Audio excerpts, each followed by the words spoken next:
Where do you live now?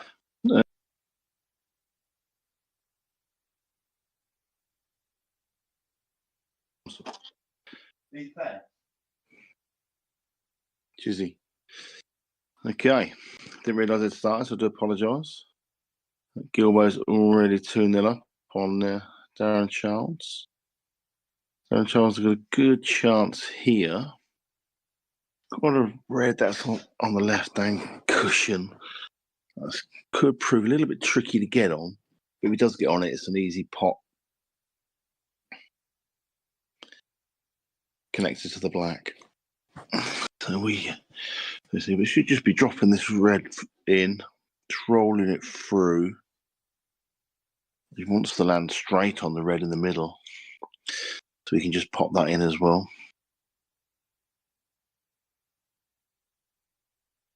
And he's short or straight.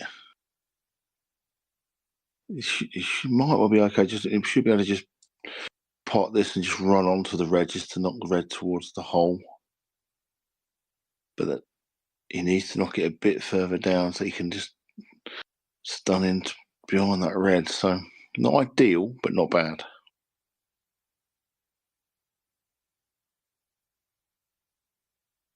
Well, he's decided to go a different way.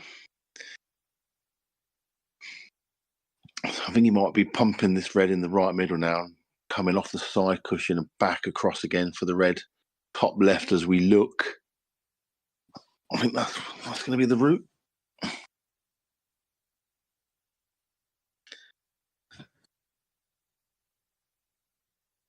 Ooh. And I think he might have just snooked himself. Or if he hasn't snooked himself, I don't think he can pot it. He may just have to try and play. Well, yeah, he can't see it then, so he's snooking himself. When he's hit it, he's not got it out. But he has hit it. He's left a relatively straightforward safety shot for Luke, who can get his bad yellow off the side cushion. He's decided to attack. Well, I think he might have to play a bit of side to swerve around that yellow there. Couldn't quite see it. So not the greatest of shots there for Luke. Has he left enough of this red to be able to pot it?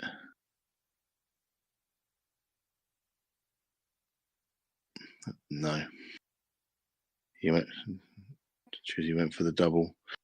And not only has he put his red safe on the bottom cushion, really, but obviously it's ball in hand. So this should just be dropping in, screwing it back a bit. And these should be gone. This is going to be 3-0.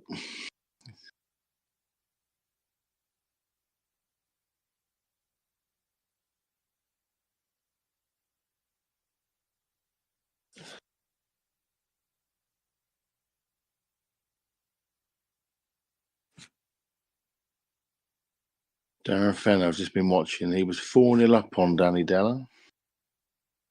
And then somehow he was 11-6 down. He's now 11-10. So he's managed to claw the last 4 frames back. Just looking at the stats. So Gilbo reverse dished the first one. And just won the second one.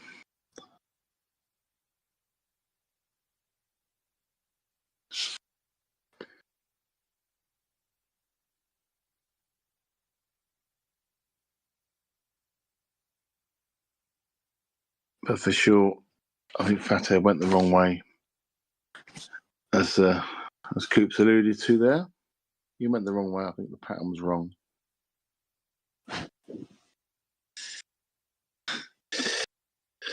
Luke has got one. I said this the other night in it. Oh wow, Luke's got one of the biggest breaks in the game for such a little fellow. He cues it so nicely.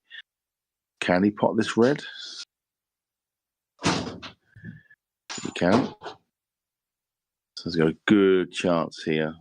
One good pot here, one good positional shot. She's going to top it through.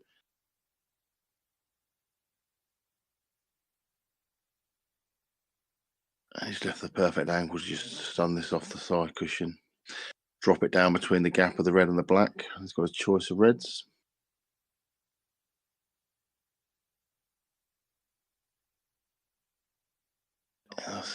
It's just landed straight, which just made him think a second. He can just nick a little bit of the pocket here. Screw it back and take the red at the bottom first. Dom Coon is here tonight as well, playing his first game. He's playing against Dan Morgan. And it's just gone 1-1. So that's gone 1-1 just as Gilbo goes 4-0 up. Just got the black to go.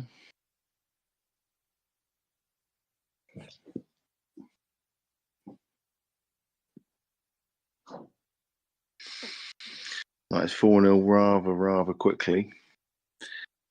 Chizzy will want to get a stop to that. A nice break dish just to get his arm going, because from what I've seen, he's had one half decent chance and he fluffed it. So he wants to get the pace of the table.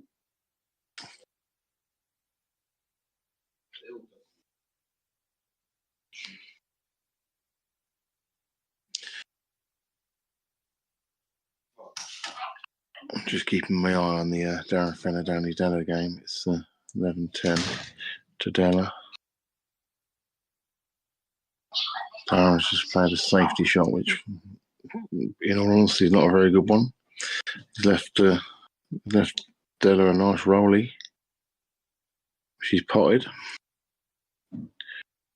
Couple of good shots required. Anyway, so Chizzy has broke. I think he was looking. Was he looking there to see if the black actually goes? If he was, he's looking at going reds. He's under at that as well by an absolute country mile. So he's got to reroute after his first shot. Della has potted his last red. He's got a long black now to win the match. Just off straight. In fact, it's still okay though. He's still got the plant on these reds, so the reroute isn't bad.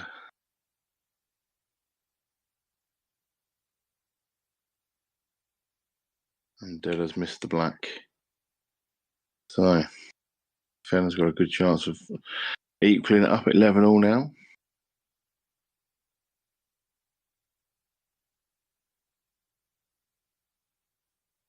I think he's got to take the red down the cushion next. He's got the slight buffer of this yellow on the right-hand side, which don't go. I don't know why. I mean, okay, and now he's over at that. He's out of position again. I don't know why he took that one. That was a slight buffer just to slow Luke down. So he hasn't settled yet. That's for sure. So he's got that yellow down there. So he has covered it. It's a relatively easy loss of turn shot.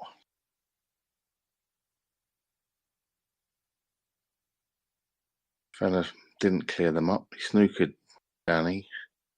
Danny's gone out of it and now left Darren with a long yellow. So Luke, I think, will be potting the yellow in the middle. He'll be wanting to get that loss of turn shot done relatively early. And he's put the yellow right over that red there. Oh, I think Daz has missed the red and he's the yellow, and he's left the black up.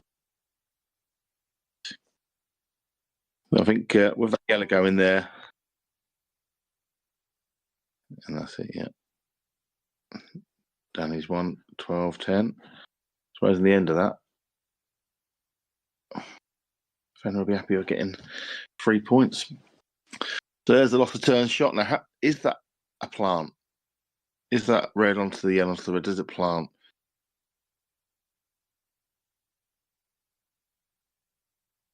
I'm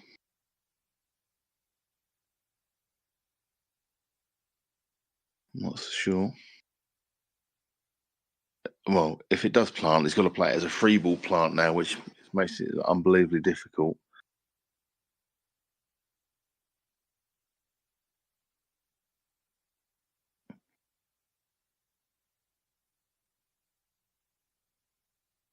Oh, he's a little bit unlucky, I have to say. He hit it just on the side, and it was going, but then the red came down and stopped it.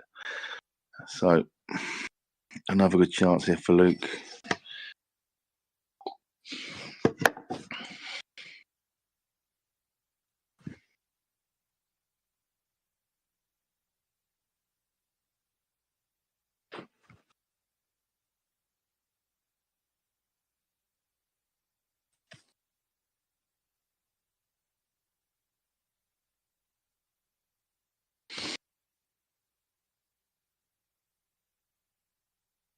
Doesn't want to push this yellow too far away. I think he can just screw past it. He has hit it, but he's okay. Just leaves him a good angle here now. Just be playing a trace right hand side on this, just to kick the white ball back. And so he's only got to stroke that in because of the pace of this table. Now that it's heated, he knew that the white was going to go all the way up there. And a pretty straightforward black to make it 5-0.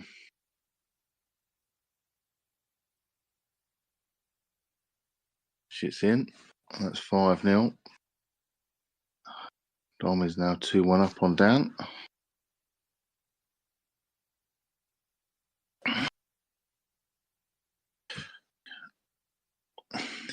Darren needs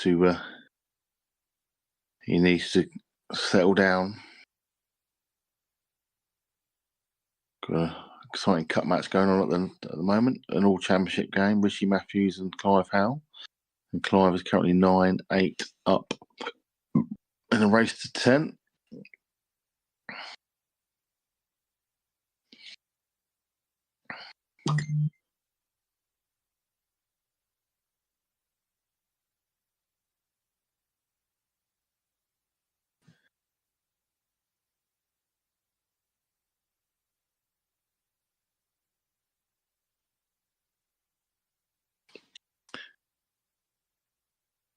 So that's another monster break.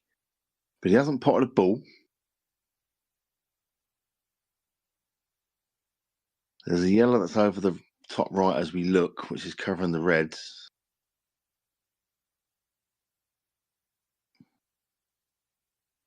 But he's got to go. He can't. He's played a nice. Ooh, no, that's not gone nice. Everything that he's trying at the moment is just not coming off. He's not that red, just behind that yellow. Hello. Okay. Hello, mate. You right? Come out okay. Oh, that's a bit of a touch there. A little bit of a touch. I'm guessing that there might be a gap behind that yellow for that red to sneak in past it.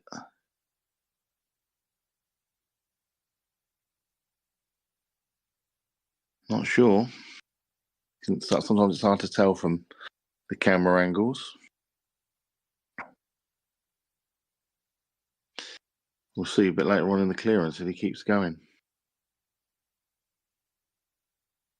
Oh, he's potted a red and he's put the red back in there again. He's messed the red up. He's not found his touch at all so far. I'm guessing it's because his cue's not long enough. That was his excuse at the weekend. Does it still go? He's going for it. So may just have a gap.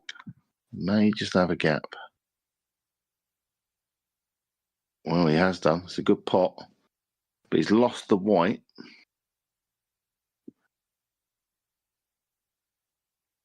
So he's really chasing now.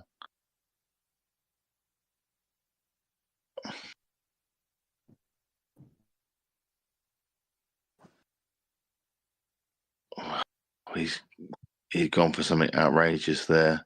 It hasn't come off. And, I say this quite often.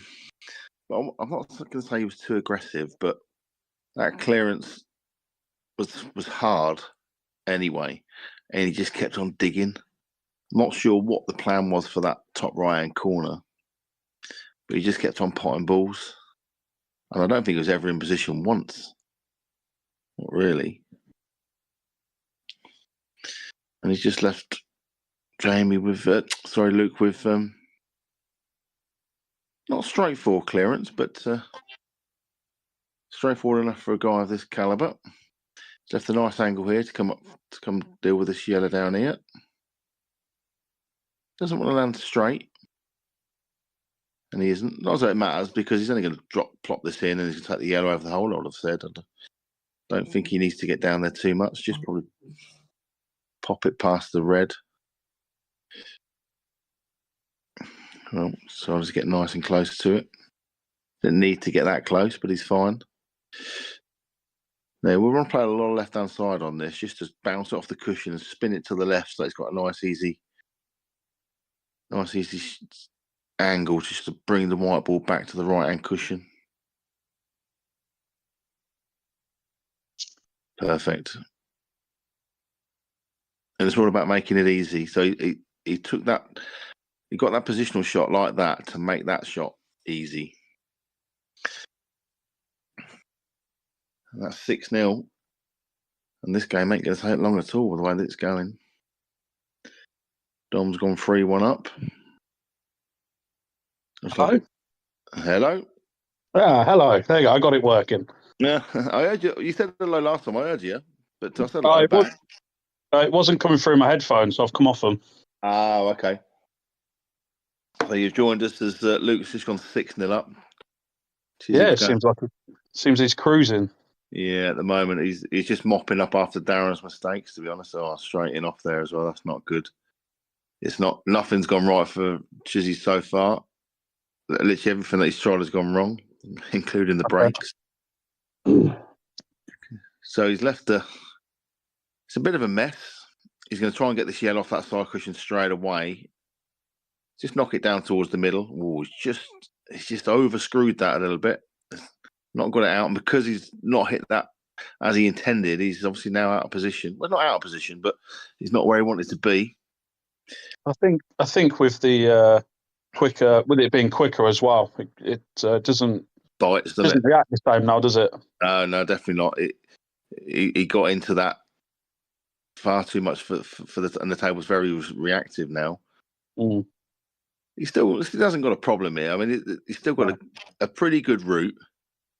That yellow double's pretty easy. Black's out and goes in any of the bottom pockets or top pockets as we look.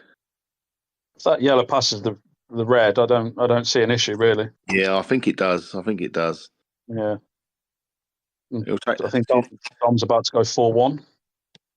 Yeah, he's cruising. I lost the first one, and every time I've looked over there, it's just Dom at the table. I haven't seen Dan at the table yet.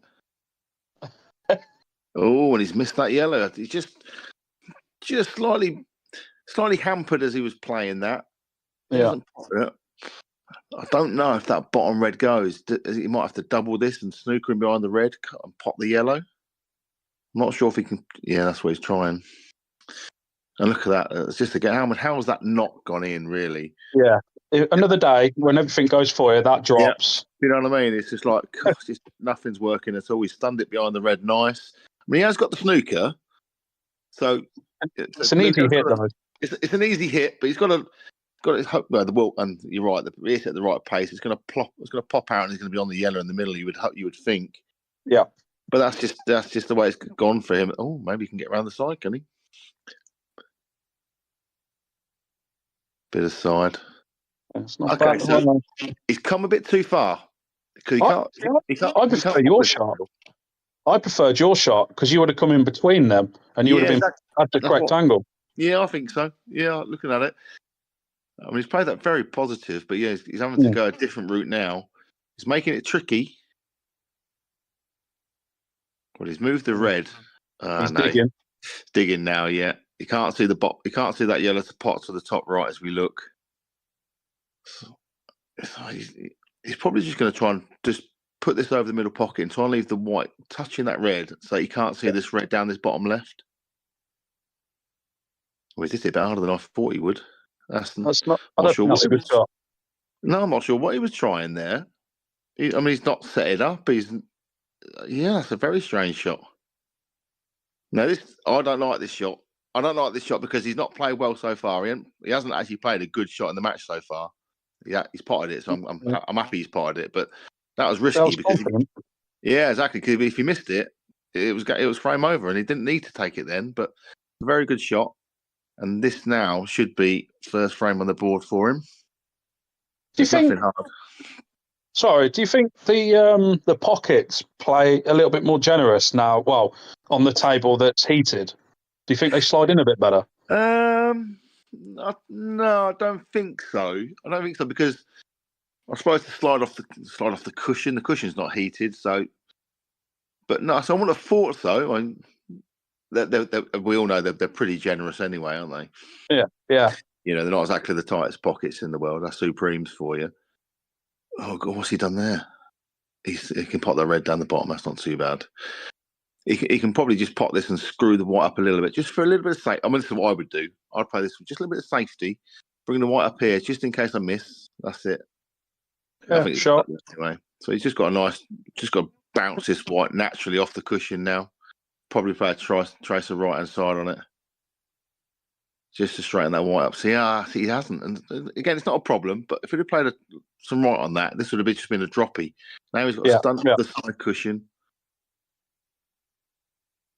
Oh, slow down, white. Yeah, that's all right. Dan's got one back, 2. Yeah. See, Darren's he likes to hit the ball in, doesn't he? He doesn't necessarily roll balls in, does he? No, yeah, for sure. So, just for anybody that don't know, this is Anthony Mason on the comms with me. So yeah, you're right. He does make. I think a lot of the big boys. I'll say the big boys, the better players. I think they all hit the ball confidently. I don't class myself as a big boy. I like rolling them in. Yeah, well, the way you play, I think certain tables don't suit you, do they? You could do with a quick table, so you can just roll them in.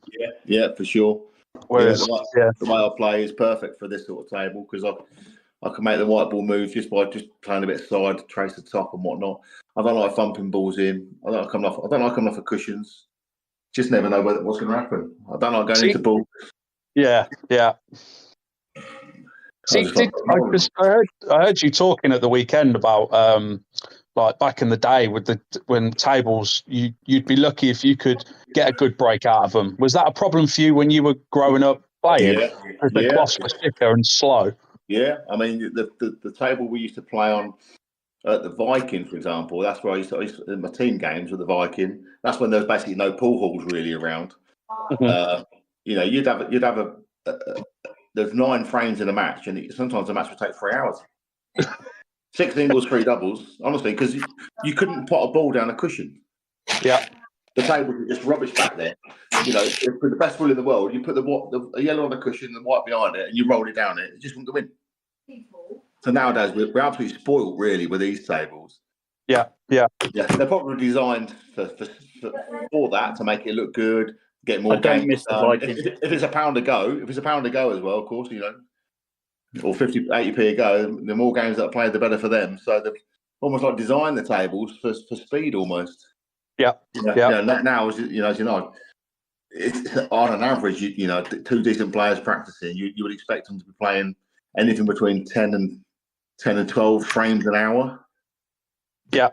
But back in the day, team games, 6 singles, 3 doubles, mate, start at 8:15. Yeah. Sometimes you're lucky to be finished by 11 o'clock. I think the rules didn't help either because the old rules were definitely the old EPA rules. Me and Mark Seaman used to rule with them rules, and Chizzy, because we had a safety game, and we back in the day we were in no rush to clear them up because it was hard to clear them up. It was in no rush to. You sort of play to your surroundings almost, and that's what we did. There's no rush to win anything. I always used to be the 6th man on. After most of my games used to take 20 minutes sometimes because you couldn't not like these. Usually my team would let me down as well. I was probably 3-2 down before I got on as well, so we had to win my game. But yeah, the last 15 years or so. I mean, we used to go down when we used to go down to Yarmouth. We couldn't believe how good the tables were. But now we go down to Yarmouth, we don't like the tables because they're not like what we play at the club. See, I didn't. I've been to Yarmouth once, and that's when I first met you guys. And I didn't think much of the tables anyway. No, yeah. I mean, they're not bad. I mean, they've changed to blackbally type tables now down there, so I don't like them anyway. They're too tight for me. Yeah, and if you go down there playing, and this is what happened actually when we went to Southport the other year for Blackball. It suited actually playing on those tables suited my game because it was a bit again. I play a bit more defensive than other people, and because you can't just go down and pop balls for fun on those tables, what some people struggled here and there. You know, the attacking players weren't clearing them up like they normally would do at this clubs, for example. Yeah, I played pretty well down there because I didn't do that. So, it's gone in off again. He's 7-1 down. He's gone in off again. So same pocket as well. Yeah, same one again. You think he'll change his break a little bit because he's opened them up a treat. Well, So playing playing on these tables is lovely for us now. You know, they're good potting tables. You know, my game has evolved with international rules. You know, there isn't a lot of safety to play. I mean, yet you can play safety.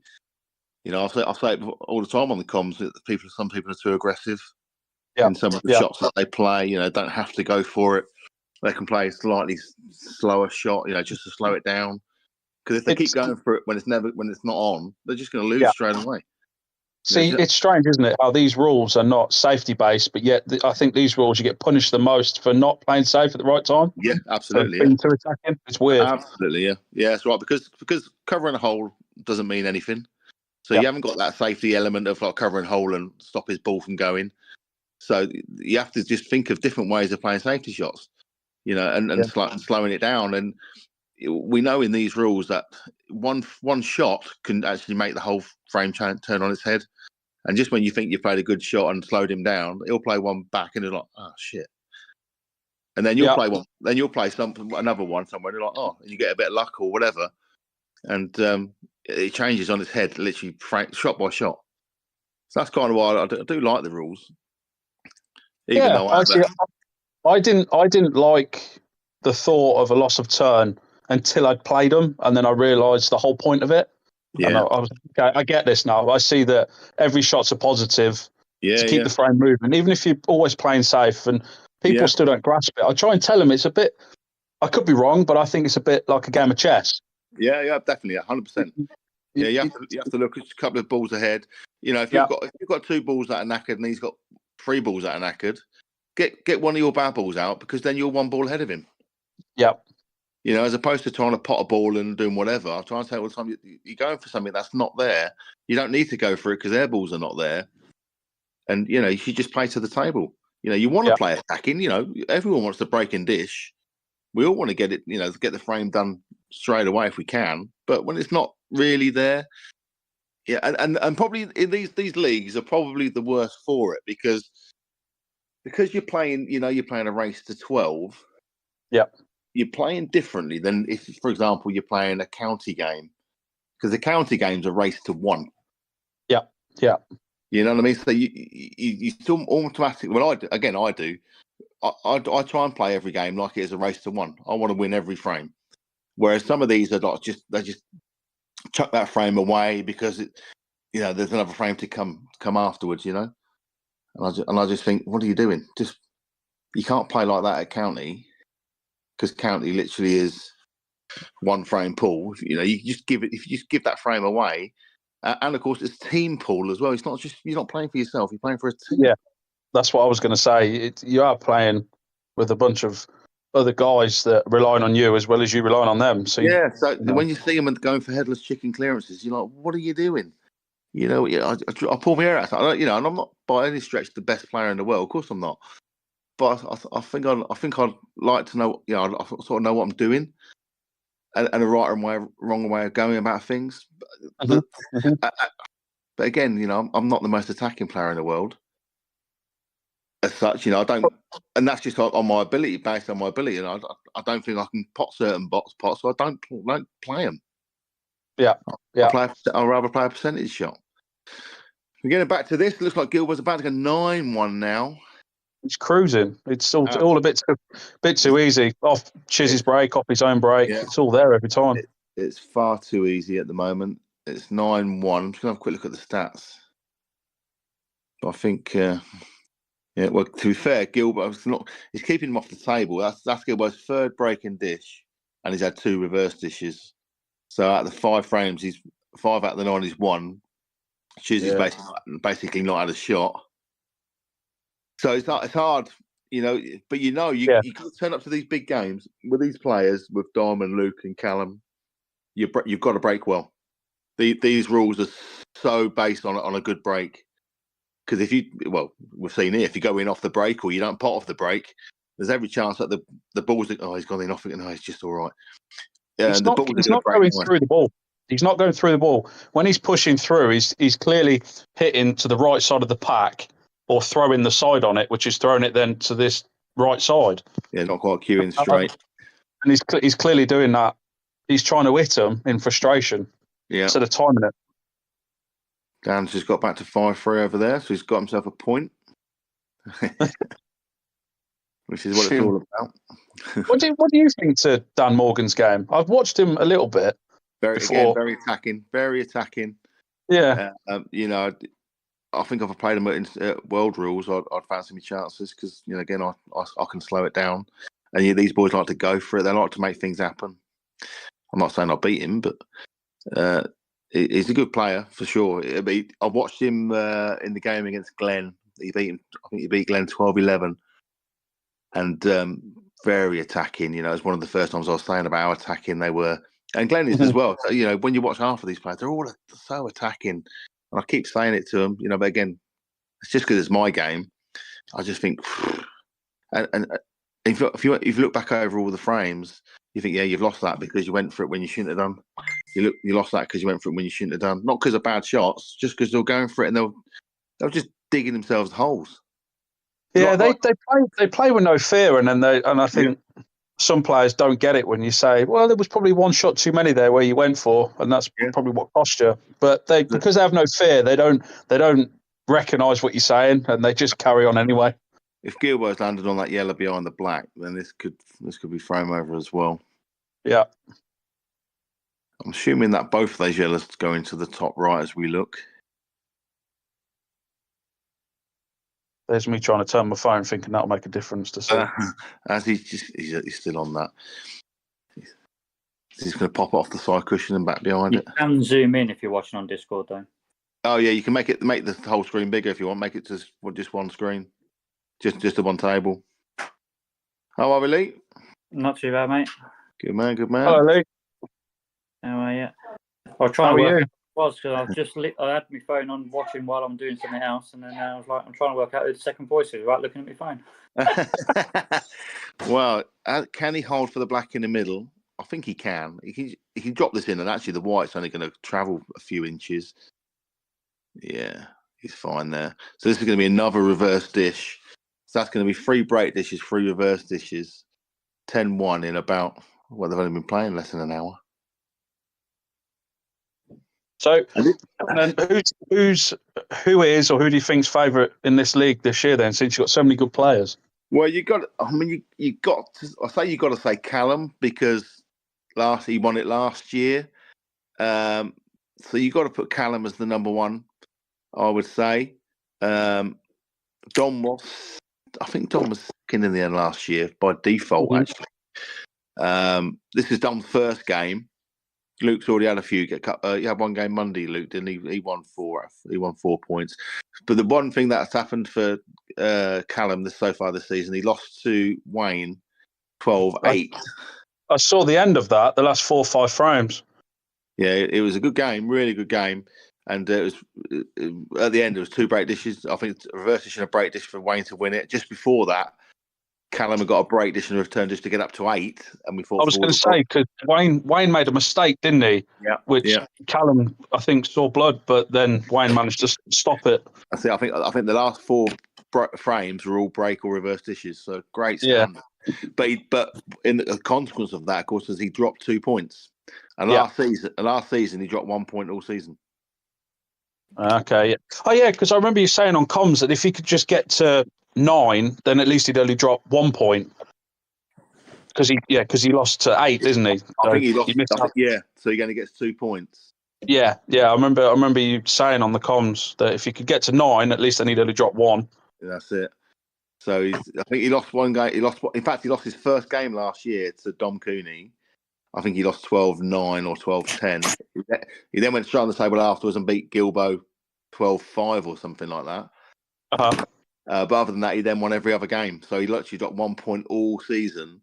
But already this season, he's already dropped 2, and he hasn't played Dom and Luke yet. To name just a couple of players, obviously, as you say, there's so many other players that you can drop points to. Yeah. So you would put Callum as favourite. He has bashed everyone else, and what he has also done, he's beat a couple of people 4-0, Ian Hay and Glenn. So frames against, if it went head to head, for argument's sake, head to head, he would probably be ahead of these players because he's unbelievable against Glenn and Ian. I think both they're 12-0 and 12-1 respectively. Yeah. So even though he's got a loss on his record, he basically knows if he wins all of his games, he wins. But there's some tough ones there. I suppose that's a better break, but that's the beauty, I think, of the point system that you use. I think it gives everyone a chance, even if you lose a game or 2. Yeah, that's it. That's exactly what it's for. There's nothing worse, especially let's just say for me, for example, I go and play Callum, and I lose 12-0. I mean, I'm expecting to lose. If I go and lose 12-0, 12-1, I'll get nothing for it. If I go and lose 12-11, in theory, if it was just 2 points for a win, I'd get nothing for it. And yet I've only just lost by one frame. You're not, and you're kicking yourself, and so the fact that you can get 3 points out of it is, it's a big plus. It means you try hard, even to get to 3 points, believe it or not, even to get to 3 frames. Sorry, sometimes because I'm in like a little table of my own. We've got 16 in the league, but I'm fighting with like a group of 6, 7, 8 players at the bottom end. That I want to be top of. And if I can chisel out 2 or 3 points against these big boys, where the other people are getting none, that's where I can finish above them, like I did last year. I finished above Glenn and Mantle last year. Glenn actually won more matches than me, but he got not a lot of points against the big boys. And I actually beat Luke, Dom, and Kevin McCallum last year. I got 12 points out of those games, and Glenn probably got 3. So I made up 9 points out of those frames, which was quite crazy. Yeah. So the point system, I do like it. I mean, some people do say that it rewards failure, which I suppose it does, but it gives you something to play for, doesn't it? It keeps people in matches. There's the old bounce out. Coops' bet's going to come in. He had a bet on earlier on that over 2 bounce outs. That's 1. That's just one of those things on these tables. You just got to just grin and bear it. It's one of those. These two have had. 23 has had everything apart from the pocket backs, which I've got. I just haven't taken the cushions apart because I was going to do it when we clop it. But yeah. At the end of the day, new tables will be here in 3 or 4 weeks. So. Yeah, so it's not worth changing them now, mate. Honestly. Yeah. I mean, that's what's happened there. I say this. I said the same about COVID. It was like 0.05% chance of me getting it, and there's been about 200 shots on this. There's about 200 points on this, 200 frames on this table so far, and that's 1 bounce out. That's like 0.5 of the shots. Do you know what? It's middle pockets. They happen on a lot of tables in general. Anyway, it's not just say these 2. It's corners. It's corners when it happens on tables. That's a surprise. Yeah. Middle pockets, you're right, because they're a little bit shallower. The corner pockets are definitely deeper. I've just looked at the stats. Apart from this frame, the last 5 frames have been break dish, reverse dish, break dish, reverse dish, break dish. Absolutely ridiculous. Since Chizzy won his first frame, he's had 2 shots, and then obviously this frame, which he's just lost. It's going to be 12-1. He's just going to pop this in, take the black in the other pocket, and that's going to be, for want of a better word, a destruction. Which is good for the bottom 8. If I'm not saying I had Chizzy in my bottom 8 for argument's sake, but to get no points helps us because if I come along and get 2 points against Gilbo, it's two extra points, isn't it? Yeah. Have you ever looked at a point frame.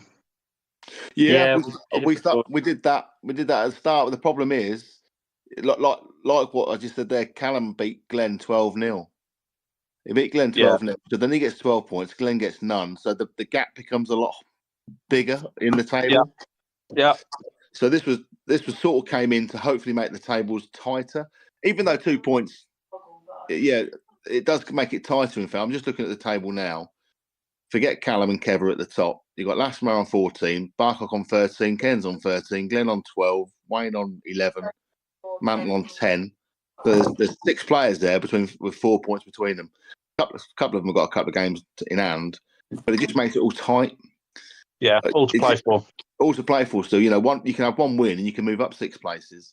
And actually, looking at Matty's 1-2, John Cairns has 1-2, Glenn's 1-2, Wayne's 1-2. And they're 13, 13, 12, and 11. So the reason that Matty's above all of them is because he obviously won more frames than the ones that he lost. So it makes a difference. Yeah. If you lose, lose 12-9. Have you ever thought, just because we were talking about it, have you thought of trying a comp with this point system? So when you did a group of knockouts, so in the groups you did this. Yeah, no, it's interesting. No, I've not, to be honest. No, it's something I can certainly do. Yeah, for sure. Yeah, it makes sense because I think that the comp at the weekend is going to be point a frame, but you're right. It could easily be something else. Like I know what you mean. I didn't know if that would attract. Could do. Yeah, could well do. Yeah, as opposed to the ones think about it, but then they go, it's too stacked. I think what I do, we're playing 9 or 10 frames, I think, on Saturday. I've fully decided. I'll work out tomorrow now. But 10 frames, we've got an hour and 15 to do it. But you're right. I could potentially say, well, it's a point for every 2 frames you win, or something. I might make it tighter because, if you go along there and we lose 9-0, as opposed to losing 5-4 or 6-4. Yeah, so maybe not this one, but I know what you mean. I could certainly do that. It would make it interesting. We did do one. We did a little mini league a few years ago now in sets, which is the same. Which is the same sort of thing, isn't it? First to 3, you get win a set, and then next one's first to 3. Yeah, and win a set. So that was the same sort of thing. We did have a little league like that, Wednesday night singles league that ran, and that ran nicely because you're right. You get purple patches. If you lose 3 or 4, it doesn't matter because that's done. That set's gone, and then now you play the next 3 frames, don't you? So yeah, it's a good concept. Yeah, we did a black ball league at Slims. We played that fluke. Wow. Oh my god! Yeah, go on, sorry. we black ball league. We did best of 4 sets, best of 7 frames a set. Yeah. And so that's good. That threw out some results because that was just normal. You win the match, you get 3 points. Best 7. Yeah, but best of 7 a set, best of 4 sets. You could draw 2 all. Yeah. Yeah. No, that's good. Yeah, that's right. Yeah, I suppose the only thing, if you're trying to attract, for want of a better word, the lesser players to play against the bigger players, that they would probably want to go best of 3 because they feel that they might want to bash. They could bash two frames out of 3, but could they win 4 out of 7? You know what I mean? It's a bigger jump. So if you play a Premier League player is playing against a Div 1 player or a Div 2 player, they wouldn't fancy their chances at all. So you got to try and make it, and that's why I always do my competitions where it's just plenty of pool for your money. I'm there all day anyway. I want to play in a straight knockout where I'm knocked out at 12 o'clock and then I've still got to be there all day? No. I agree. But if you're paying 30 quid or whatever it is, I know it's 50 on Saturday, but if you're paying 30 quid normally for a competition and you get about 50 frames of pool, you got to be happy with that, haven't you? Yeah. Oh, yeah. Yeah, do you know what I mean? And that's the selling point, really. So you get plenty of pool for your money. I'm just trying to get that picture of Luke's. Where is it? But yeah, something like maybe best of best of 3 in sets and playing sets like that would certainly attract players, I'm sure. Winning 2 frames is easy against Callum. You could do, but playing, winning 4 is certainly going to be harder. I think that's what puts a lot of people off, like with the tours and that, because if you do just like on the day, like on the IPA, it's like 130 quid. Yeah. And you're playing 2 events, and one of them's a straight knockout race to 7. The other one's a double elim, like a race to 6 and 4 or something. And you think, is that really worth 130 quid? Plus, I've got to pay for the hotel, which is going to probably be at least another 100 quid for 2 nights. Yeah. Exactly that. I mean, I'm on the over 40s tour, and obviously there's 3 that are sort of localists. There's one in Wellingborough, one in Leicester, and there's one in Peterborough.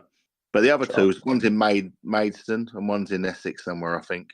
And you go down there, and it's literally the first round. If you get knocked out the first round, you go into a plate. You get knocked out the plate, and that's it. You're done. Yeah. You could literally be done by 12 o'clock. Yes. And you think, I've just spent 30 quid on the train to get down there. Or if you drive, it'd still be 30 quid. The tour itself probably costs you, I don't know exactly what it is, but probably 70 quid a tour. Yeah. So you're right, you're spending 100 quid and you potentially could lose 5-0, 3-0 and be done. Yeah. Yeah, it doesn't seem inviting enough, does it? Even though we do it still, but it just doesn't seem like... It's weird why you say it, though, because you're right. It doesn't seem inviting enough. I mean, and I'm thinking of the people that come to my tournaments, the local guys that are in the leagues, as opposed to a wider audience, because these tours, they're all fully booked. Like the over 40s is like a waiting list. I think the over 50s tour got 128 and a waiting list. I mean, they love it. They absolutely love it. They go away for the weekend. They book hotels.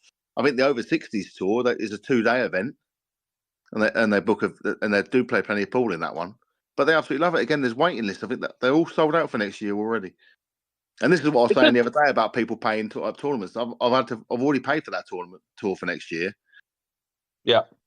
So for my whole tour next year, and it's the same with these boys on the Ultimate. I think there was the guys are telling us that they end up paying about $6.5 grand it's costing them for next year. Is that the pros? Yeah. That's including all your hotels, all your fees and all your hotels. And I think maybe they might have chucked some spending money into that. Let's just say they put 100 quid into it. But basically it cost them about $6.5 grand to go on the 5 Ultimate tours. And then I think they get the Monday night one. They get a few other bits and pieces during the year. But obviously the main part is the tour, which sometimes you could be drawn on Thursday. Yeah, this weird schedule they've done now. Yeah, you could be done before the weekend starts. Exactly, yeah. You could play on a Thursday night, and then not play again until Saturday afternoon. So you're there Friday doing absolutely diddly squat. Yeah, that's what they were complaining about, weren't they? That they're going to have to waste holiday now. Yeah. Yeah, and that's the thing, because they've got that, and then these big boys, they go to Malta. Their whole holiday is taken up by going to pool tournaments. I don't know what the missuses think. To be fair, I'm not too different. So I know what it's like. Oh, dear. Right, so Dom's 8-3 up on Dan. Dan's got to get a shift on here. He's got a chance here now. He's just made a few mistakes. I don't think he's playing bad. It's just the odd ball. Yeah. And Dom's just finding, again, mopping up like what Gilbert did to Daz. That's right. I mean, I'm just saying, looking at that again. 4 break dishes, 3 reverse dishes. You can't play against that. When I lost to Matty 12-6 first game this season, he had 5 break dishes and 3 return dishes, and I had 3 break dishes myself. So I came off that table 12-6, lost, and I was happy because apart from not potting off the break, I did nothing wrong. If you're 50% in dishes in your scoreline and you lose, you go, well, what more can I do? Yeah, exactly. Yeah. Literally was those three breaks that I didn't pot a ball and he cleared them up was the difference. Because if I'd have broke dished them, I'd have been on 9 and he'd been on 9. Yeah. It's bizarre. I mean, it was a great standard, and I just had to say fair play. You played brilliantly. I played all right.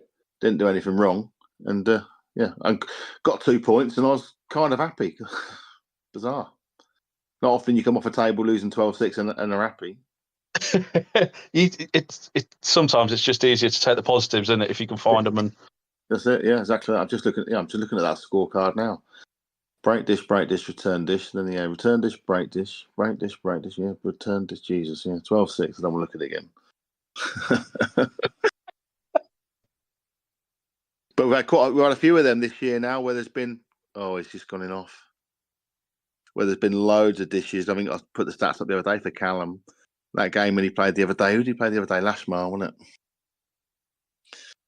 He played Jamie Lashmar. It was unbelievable. I think he beat him 12. What was his final score? And that was, I think that was before. No, the table had been done then. He beat Lashmar 12-3. And he started off the match with a break dish. First 5 breaks were all dishes. And in the middle of that, he did 2 reverse dishes as well. He was 8-1 up. And Jamie broke dished the other one, the one that he did win. So that was the only time he was at the table other than breaks. So crazy. It was only the second frame that wasn't won on the break dish in 9 frames. 8, absolutely ridiculous standard. And then Callum finished with a reverse dish break dish to win the match. Absolutely crazy. That scoreline makes Lashmar look like he can't play a game, and yet from what I've heard and the bits I've seen, he can play. Yeah. He struggled a little bit this season. He's just putting a tip on his cue the other day. He struggled a little bit this season. He had a good season last year, but he has struggled a little bit this year. But when you look at those stats, you go, well, actually, what could you have done? Yeah. He got to the table and he broke dish. It was just one of those. So if you don't, and that's the problem when they've got big breaks now and on these lovely cloths and everything else. They break absolutely fantastic most of the time if you hit them right. Yeah. And if you don't pot a ball, good night, Vienna. That's why the break is such a big part of the game. It's untrue. I was just going to say, I think it's probably the biggest percentage in the game now. Yeah, without a doubt, absolutely 100%. Because basically you pot off the break. Like as Callum on that game there, his first 5 breaks, all dishes. So you've not even got to the table and you're 5-0 down. Ish, there's nothing you can do about that frame at all. Dan's really got to dig in now. So this is where the point system sort of comes in, because I'm not saying that Dan will be thinking this is beat, but he will be thinking, yeah, it's really tough now to get a win here. But if I can get to 6, and get myself 2 points, that'll be better than Chizzy getting no points across the way. So them two, I know you. So they're probably in a similar category. Dan and Daz close together already in the league. Yeah, they will. Well, Dan's played a couple of games. He beat. Strange miss. Well, what did he go for? Did he go for yellows or did he miss a red and hit a yellow? He played the yellow at the top end, well, our end to the right, and he missed it by a mile. Oh dear. So Dan beat Glenn. He was digging down a bit though. I think this is Dan's. Oh, right. Dan's lost to Callum 12-5. So he only got 1 point there. So that hurt him. That one frame short, that's going to hurt him. And that's the thing about the points you do. You get hurt. 12-8 is one of the worst ones because you're relatively happy if you get 9 and get 3 points. Yeah. So when you lose on 8 points, that really hurts. And again on 5, it sort of hurts. You've been beat more on that one though, so you think, okay, not so bad. But you want to get. So you got 1 point there. You got 4 against Glenn, and then obviously this one here. So he is around about the same place as. In fact, after this game, they're going to play the same amount of frames, same amount of games. Sorry, and Chizzy has actually got 2 more points than him. Okay. So Dan will have 1 more to put on. So he'll have 1 more point. So if he can get to 6, he'll be level with Chizzy. Same amount of games, level. And this is the beauty of the point system as such. Chizzy's now played 3 games. He's won 1 and he's lost 2, and he's on 7 points. Yeah, I've played 3, lost all of mine, and I'm on 8 points. Yeah, because I managed to. I've lost 12-10 and 12-10, so I've got 3 points in each. Whereas that's where those big defeats hurt you. So there's always something to play for in each frame, in each match. That's what I like about it. So you come away losing, but you're actually getting something out of it, and that's what I like about it. You know, you might argue and go, well, as a few people say, you know, well, you're rewarding failure, but I don't see it. I think you're rewarding averages almost. You know. Yeah, I was going to say you're rewarding the effort put in. Yeah, ever since we switched to it, it's thrived, doesn't it? Let's face it. It's what, sorry, ever since we switched to it, it's got stronger and stronger. It's thrived. We're seeing the leagues all punch up. Yeah. You know, everybody stays in it longer.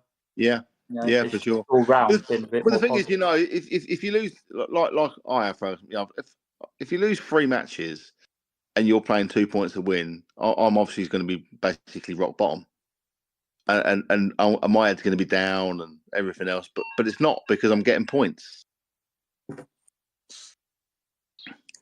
So it's just going to be a lot of turn and a snooker there for Dom, and you can hear people in the background now. Steven has just done that. That shot's awful. Don't like that shot. That's it.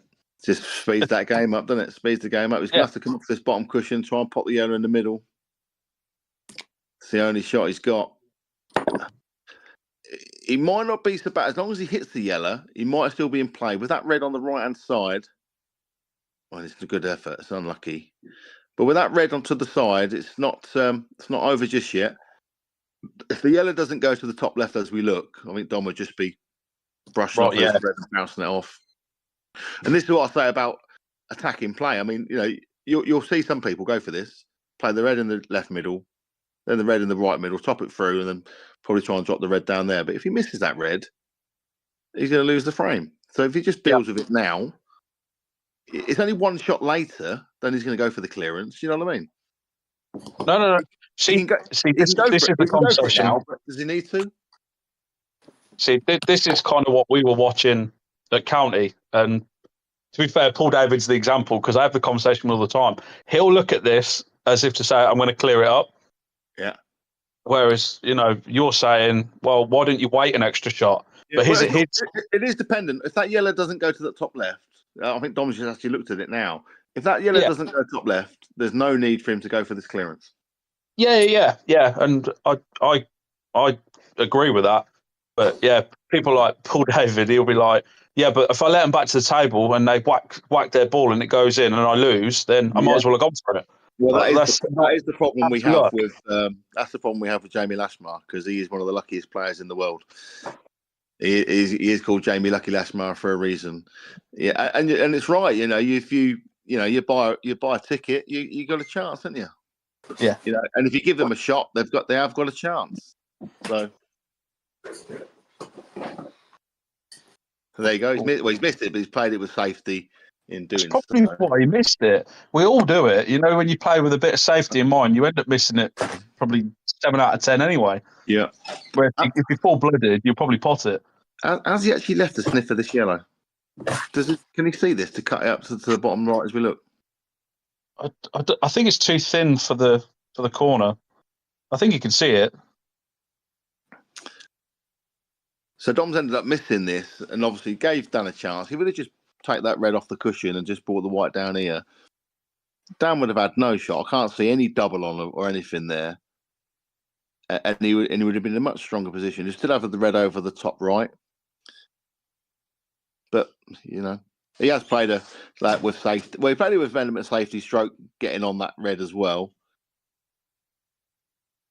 But now this is just slightly tricky. You know, if he takes this red down the bottom left, he's got to punch it across maybe to get the red into the left middle. But if he misses, he's leaving him on the yellow. So, you know, was he too attacking?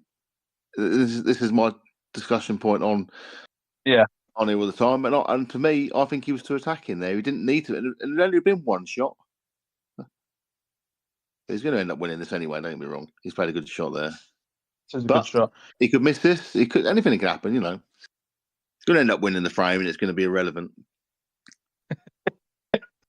But actually, he's going to win the frame in the same amount of shots as what he would have had if he played the percentage shot. So, when he missed that red and screwed the white back, if he'd have screwed it back another inch, he would have left Dan on that yellow. So he's kind of fortunate, really. Yeah. But either way, he has won that frame. It's 10-3. And now Dan is now in a race to 5. Best of 5 now. He needs to win 3-2. Try and get that extra point, which will get him level with Chizzy. And so that's the little mini games inside games. Then that is. Yeah. I think if he can maybe clear up off this break, give himself some confidence, I think he has a chance. But I think if Kumi gets this one now, I think that's game over. That'll be 12-3. Is he dry. Is it? Oh no, he's got a ball here. Red in. Just look at the stats. I don't know if Dom's putting his break dishes in. I don't know if he's had any. But Dan's 3 frames that he's won are 2 break dishes and a return dish. Okay.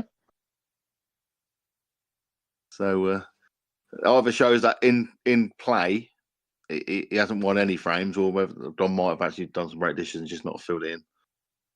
Some people don't. I like to look at them and just sort of see, what happened. Needs to be lucky there. He needed to be lucky there, and he hasn't been. I think that's another good change we've made, is moving across this so you can track things like that. Yeah, no, that's it. I was like looking back and seeing the stats on it. It's just interesting to see. Do you reckon if that red passes, I don't know, the black might pass the black, but maybe he'll have to glance. Oh no, he's moving it anyway. I was going to say glance it off the yellow, but it don't matter now because he can go. He's been a little bit unlucky because he's obviously tried to move it. If that doesn't go, he's been unlucky because he's on this red. He can pot this, and he can pot the other one and swing it round. Yeah. I mean, it might go because these pockets do play relatively big, but you have to drop them in. You drop it off that knuckle, it might well drop on the gravity or just pull it in. You don't want to sit too hard. Let's see if it does go. He's playing for it as though it does. He's not hit hard enough. Has he? Oh, it's just got and has got there. To be fair, I was going to say, I think it's on table 23. Well, it's just. I mean, it must go quite easy then.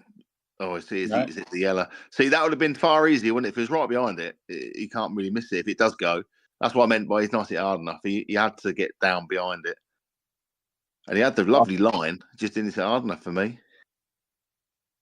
I was going to say, he'll just bump the yellow out now and then just hide the white.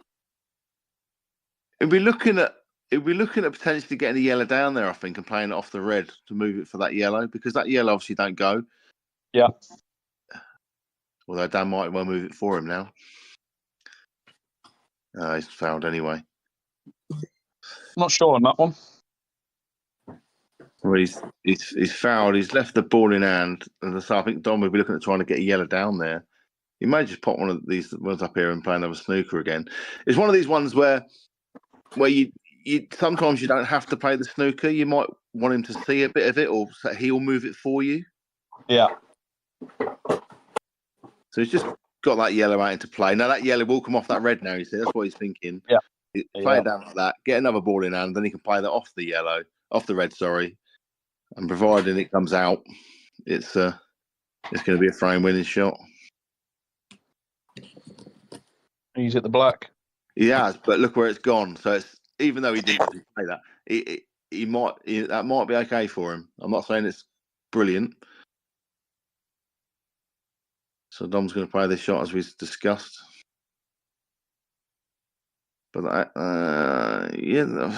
not come out great. I think he's okay. Yeah, the problem is the black. He's going to have to move that red again because the black don't go anywhere. I don't think the black goes past that red. So I think when he pops one of those yellows down there, he's got to screw in and either get the black out or move the red again. I'm surprised he played off the cushion like that. You could get down there now, couldn't you? You could play the cut on this top one to get the white back down that side, play the top yellow and go into them and still have probably an easy ball or two to have a go at if the cannon don't go right. Yeah. He might. No, he's going to go into it that way. He's going to screw into it. He may just snooker him again here, He may just drop this over the hole and let Dan move it. Yeah. See, that's a classic example of what I'm saying all the time. And he didn't do it. Didn't do it last time, but he didn't have to be attacking there. Yeah. You can play a percentage shot.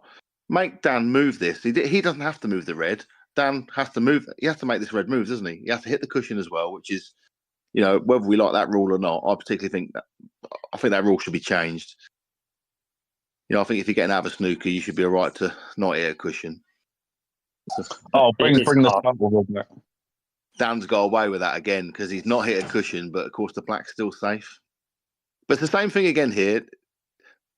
Dom doesn't need to force this. He can play a percentage shot, make Dom go up and down the table or whatever, and move the red. Dom doesn't have to move this red. He's in no rush. Yeah, no rush.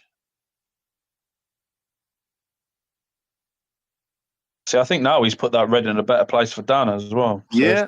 Not helped. I mean, it's a good snooker again, but he's going to have to. And what I mean by it's a good snooker, but you wouldn't necessarily expect Dan to get out of this now. So Dom's still in the same position because that black's still not going to be able to go. Sometimes you play a snooker so that he's got a sniffer getting out of it, like an easy, like an up and down. Because up and down would be perfect. See, I was like that with Wild Rules because I used to get fed up that players wouldn't have a go at the snooker when they were in Wild Rules. So I used to kind of try and leave it in a way that they would have a go. Yeah. Because it just winds me up. I think because I got used to playing black ball that you want people to have a go. Yeah, that's right. Yeah. And when they can just roll away and give you 2 shots, but no free ball and whatnot. I can't remember World Rules now. It's been that long. Honestly, I honestly don't think I could play a game of World Rules now. It's been about 3 years since the pandemic. We haven't played them at all. We came back international, and there's still some leagues that play them, which is surprising. Yeah, for sure. So he has got a 4 cushion escape here, which 1, 2. He can come just past the middle. No, will it have the angle to get past the yellow? It might do. It's tough. But Dan's having a good old look at this. But he doesn't need. He's probably not even going to try that hard to get out of it. I was going to say you don't want to hit it too hard in case you disturb. I mean, you got to be seen to try to go for it, but you don't need to be really trying, do you? I think that's the grey area as well of that rule, isn't it? Yeah, for sure. But who could determine? Well, I'm coming off 4 cushions, mate. Fucking hell. Oh, sorry, I wasn't supposed to swear there. But it does look like he's having a valid attempt. He's going to play a load of swerve, and it's a good effort, but it's just lost him the frame. Yeah, it was a good effort, but he's lost him the frame. Shouldn't have gone for it, but you have to go for it. It's as you say, it's a bit of a grey area, especially with no ref. You have a really valid effort. Yeah, exactly. So this is going to be 11-3, barring, shall we say it, a bounce out.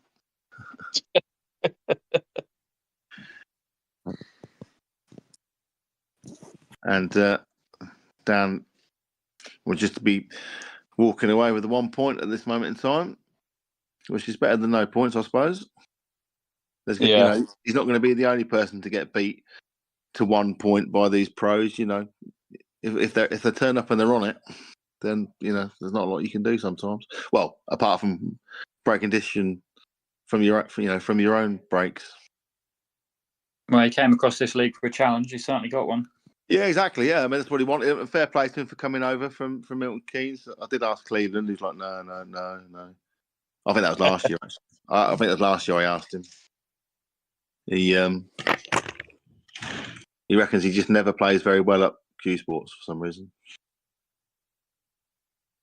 Well, so that's one of those. Did ask Darryl Whitworth at the weekend as well when he was playing he comes over to play in the Flyer on a Friday night, but won't travel over here because he says it's too far to play in league matches. We just play 2 in a night like these boys do. So trying to get him in for next season. More in one 12 match than you do in a Flyer. Yeah, that's right. Yeah. The thing is, he comes over the Flyer, wins the Flyer, and wins £100 or whatever it was. I come run her up. I don't even know how much I won. I put it straight in my pocket. I was drunk. I've been on the beer since 1 o'clock, so I didn't know what it was. I was quite happy. I lost 3-2 in the final. I thought I'd take that. Cheap night out. Yeah, exactly. Well, because I had to pay for Max and Fletch, didn't I? So Dom's going for this here, but obviously he's got this yellow down here that's totally tied up.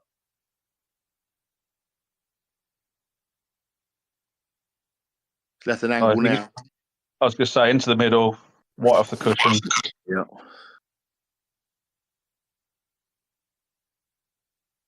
Oh, that's a good shot. It's a good shot. He's not got it. Unlucky. You can't pot it, but it's a good shot. The problem with this now, he can't, I don't think he can pot that yellow and screw past that red. He ain't got a route to get back out for that yellow in the same pocket, has he?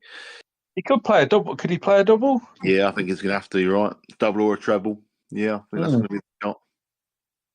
Well, he's not. He's deciding to go for this one. Can't see a route out for the white. Well, he did well to get it there, to be fair. But same deal here. It's a thin cut. He takes it in the corner. No real control on the white ball. He's going to bounce it. In fact, the harder you hit it, the more it can go near in the middle pocket.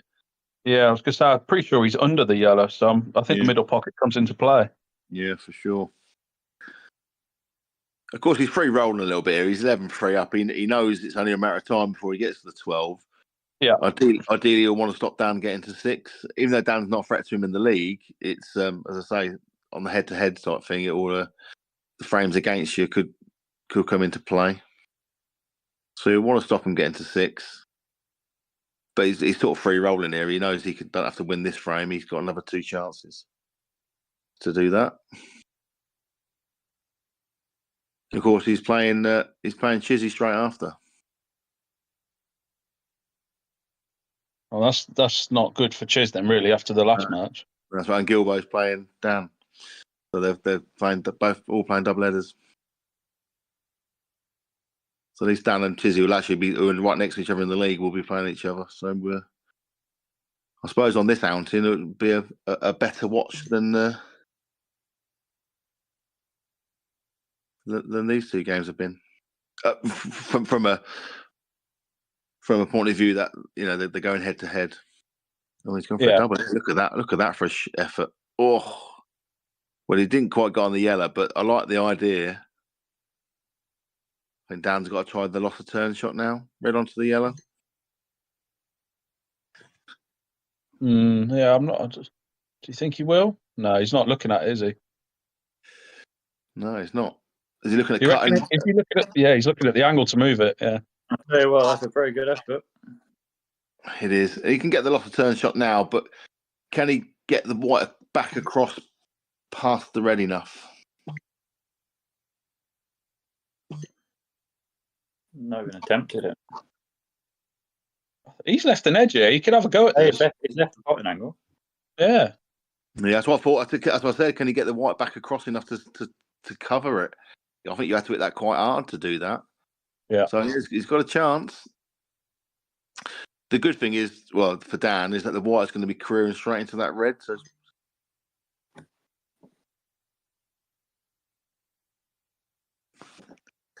that's it. He's hit it that hard to go through the red that he's just lost a little bit of control on the white. Well, these aren't easy now, though, are they? With 2 along the rails, at one each end of the table. They're not, but he's only got to bring this back about 6 to 8 inches, and he's got a nice angle just to naturally pot it and just take the white down. He ain't got to force it. I want probably a little bit more than that. But he'll probably screw this and probably screw off the left cushion. Obviously, the bottom cushion, left cushion, and down past the black. Can't see him playing top. Well, he has. He's done well to get there, although he's gone too far, and it was never going to be there to pot it and leave yourself on the next red. That's why I'd have screwed it. You can play a nice safety shot here, though. You should be able to bounce the red off and hopefully hide the white behind the black. Just got to judge the pace of it. He's not hit hard enough, has he? Or I take it it's just off the cushion because he's had a bit of a double kiss on that. I was just going to say, I think the double kiss helped him there. Yeah, moved it across for sure. The downside to that, because he didn't bounce the red out properly, for want of a better word, is that if Dom does hit this, depending on where he leaves the white, obviously, but it looks like he can come off the left cushion just before the middle and have a go at potting it. And if he hits it, as long as it's a cushion, Dan's in no man's land with the white. So I'm surprised he's going for a swerve. I'm very surprised he did that. But again, I think that's because he's so far ahead. I don't think he would have played that shot if it was a close match. He's played that shot like it doesn't really matter. Which, if he'd have played that shot at County on Sunday, and I was his captain, I wouldn't have been happy. Well, yeah, I mean, I suppose unless he thought it was an easy swerve and he hit the yellow full in the face, and as you say, he wouldn't have left the red on. Yeah, but it was a full ball swerve, wasn't it? It was pretty much full ball behind the black. So it wasn't an easy swerve at all. It wasn't like it was half a ball. Full ball, full length of the table. It's not straightforward. But it is 11-4. So Dan will have a little bit of hope with his break. If he can get to 5, put a bit of pressure on Dom to get to that sixth one and get that extra point, which they could make all the difference.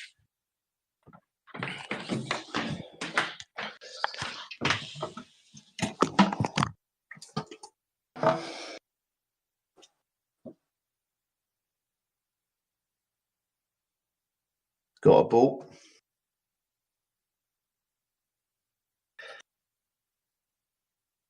Does the red pass to the black?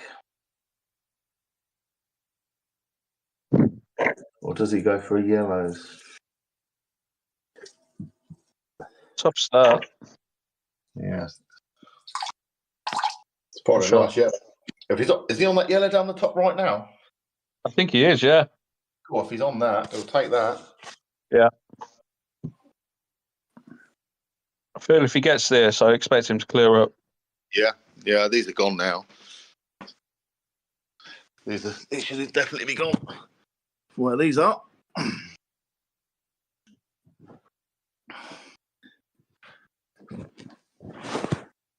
Nice route now because he's just got a droppy. And this will be his third break dish. So it's good stats, even though he's losing. But this is going to put him one frame away from an extra point, which didn't look likely 5 minutes ago. Yeah, Dom's break next, though, isn't it? Yeah, I was like, he hasn't been putting them up, but I haven't actually seen many dishes. I know he was quite clearing up quite early out of the doors, but I don't know if he actually had any break dishes at all because he's not put them on the bloody thing, which is annoying.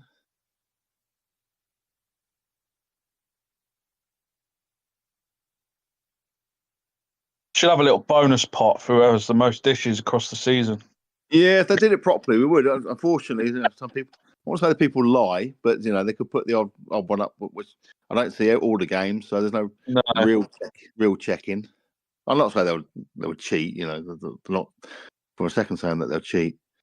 Everybody knows there's about 200 referees watching now. Yeah, that's true. But like Coops, actually, I was down there last night. Coops was playing Kev, and he said, "Oh, I didn't put me break this shirt, mate. It doesn't matter, does it?" I'm like, "Well, no, it doesn't. But it's just your own personal. It's just your personal bit, isn't it?" Yeah.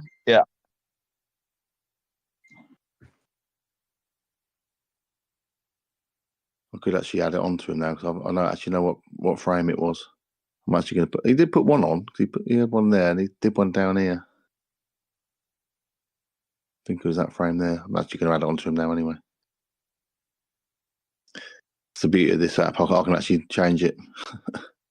So I've just put these in. Not many can. No. Just put his extra break. All of them went as well. It was just dot to dot.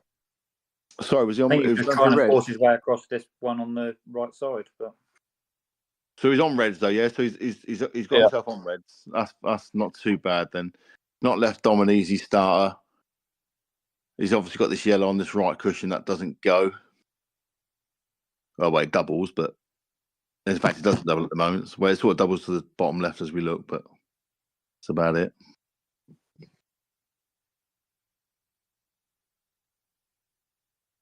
And I say it like loosely, but he hasn't got the pocket. Not as though it really mattered, but he hasn't got it. I think Dan can get through to this red in the middle of the table. So one good pot here, and it's got to be a good stroke. And he's played it nicely. He's played it really nicely. Very well. Just got to be start thinking about the black. If he's clearing these up, he's got to be thinking about that black. And Is he going to try and get it out now? Coming off the cushion? He has. Oh, he's tried. Well, He's had a bit of a touch of the hand there, though. Does the black go bottom left as we look? Because if it does, he can get behind this black from here. He can drop this in, bring the white back out, 12 inches off the cushion, and he's almost leaving a kind of natural angle, cutting it in, playing it from side, hitting the side cushion before the middle, and then white's going to track down past that black and just give him a semi-sniff. Yeah, and if not, he's got it to the middle anyway. Yeah, a middle, yeah. He's coming across. Is he going to? I think he's looking at going into it. Is he? Is he going to look to go into it? Half full cannon would be all right, wouldn't it? I'm surprised he's played it like that because he could have just dropped it in and left the white closer and easier because this is a tough pot. Yeah, so it's a tough pot. White's in. Is the white in? Yeah. So does he set himself up for the double early, or does he just get it out and play a percentage shot, knowing that the black's kind of safe? He'll probably roll the yellow, that yellow on the cushion, roll that over the hole first. That covers that hole. Snooker him again. He's going for it. Going for him. Yeah, so I hope he don't miss it.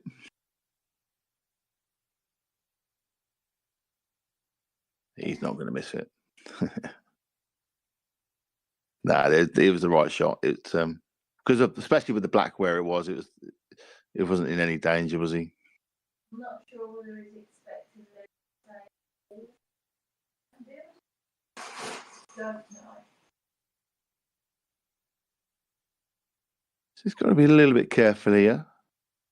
Wants to leave himself relatively straight on this. Played it nicely. So he can play it a couple of ways here. If he's straight, he can just top it straight through for the other one. So yeah. That's fine. Just going to drop this in. The white's only going to move a couple of inches.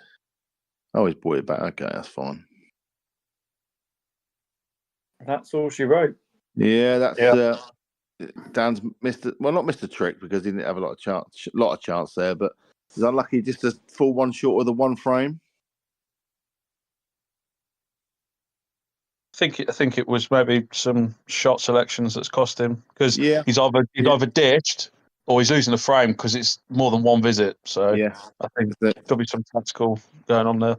Yeah, I don't know why. Say that shot there. Why he's took the white across the table 2 times. He took it further, the angle further away. He didn't need to do that. Slightly hampered because of it. I just found that a slightly strange shot. It'd be interesting to see how Darren and Dom and Luke do now, swapping tables, because they're definitely playing much different from each other at the minute. Yeah.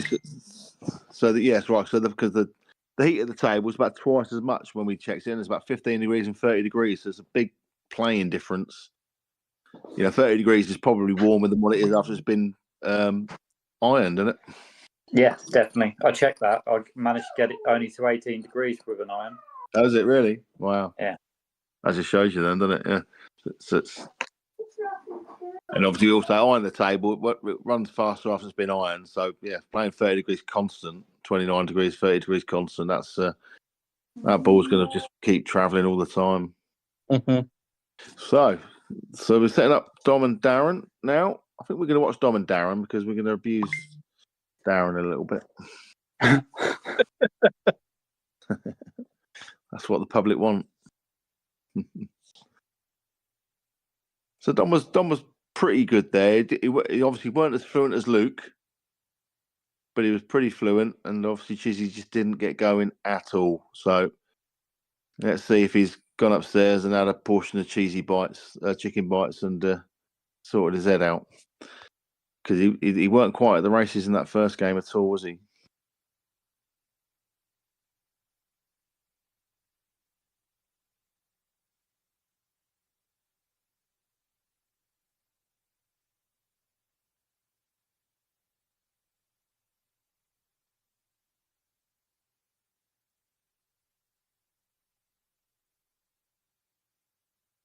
Well, he's won the lag, so he's 1-0 up. He gets the break first.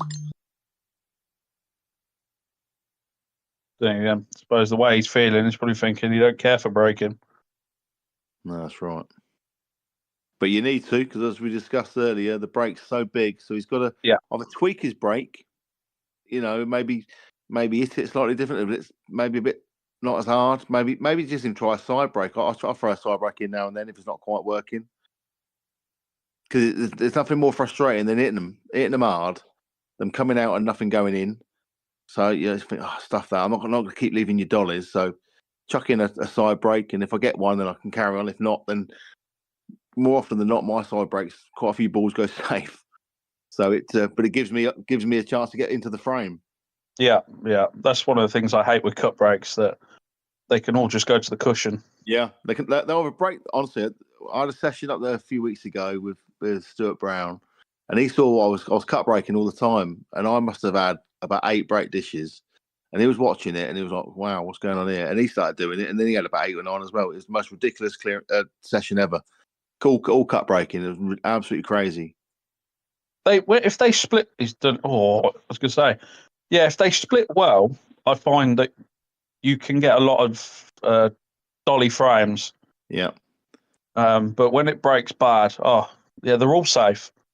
So he's going to bring this yellow back and try and get on the other yellow in the middle to start. I think he was a bit wary there about screwing it back.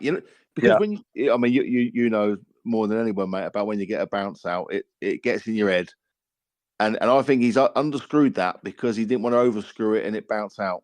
But he can't play like that. And because of that, he's now missed that one. If he'd have played that first yellow properly, screwed it back properly, he was on these, and he's left on with relatively easy reds. I'm assuming that red goes past that top. Yeah, that yellow, it goes in easy. I was going to say, it does look like it. Yeah, it goes in easy. So these are just... That's 1-0. Yeah, and you can't make these mistakes, and that's just a mistake. That's purely a mistake on the fact that he didn't want to overhit that yellow. He wanted to make sure it stayed in the pocket, and you can't play like that. You have to play like you play, and if it happens, it happens. It doesn't happen often, but when it does happen, you just got to forget about it and just think it won't happen again. I know it's hard, but it's just lost in the frame. He might as well have bounced the first one out.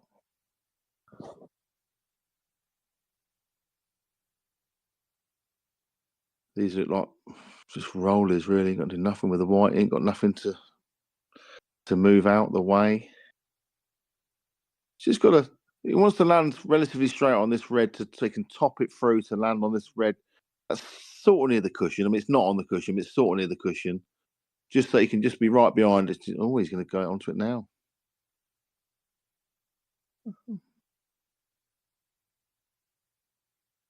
And that's okay, because he can just screw this across. He might even still... No. So why overcomplicate that? Why not just drop it in and leave the white up and pop the red in the middle? I don't know why you have to make the white ball move so much. He's absolutely fine, though. I always try and make the white ball move as little as possible. Yeah, I've tried to improve that. Just under it that a little bit now. Look, well, that's nothing to do with anything else. That's just one of those shots. He's still on it, but the white's now going to be going in and out off the top cushion. You're never 100% sure. Well, he probably could use that yellow as a stopper. Yeah, he could screw it into the yellow. Actually, yeah, you're right. Yeah, screw into the... It's probably the better shot, because if you go in and out, if you just come off it just slightly wrong and it hits the side of that yellow and goes behind it or something. So yeah, that's probably the shot. That's if it's... Yeah, the angle does look like it's there, doesn't it? It does look like it's there. It looks like he's going to run it off the cushion, though. And that's just very loose. That's so poor. He probably just expected to be on the black. Yeah, why is he? I don't know why he did it so hard. I'm assuming he's coming up and down. He thought he's going to hit the yellow flush in the face and land on the black. Why is it so hard? You watch him cut this now off the cushion, off the yellow, in that top right hand pocket. I mean, that's the shot, isn't it? He's looking at it now. That's the shot.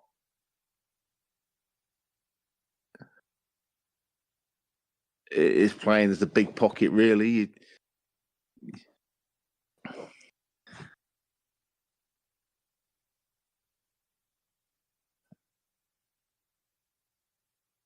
Well, he's gone for a flush, and he's not got it. So a chance for Chizzy. It's not an easy one because that black is covering that yellow to the left pocket. He's got the yellow on the cushion as well. Can he hide the white behind the yellow? It'll be the shot because there's no easy up and down, is there? Because he's got to have to go up and down off the side cushion as well if he wants to try and pot the black, which makes it even harder.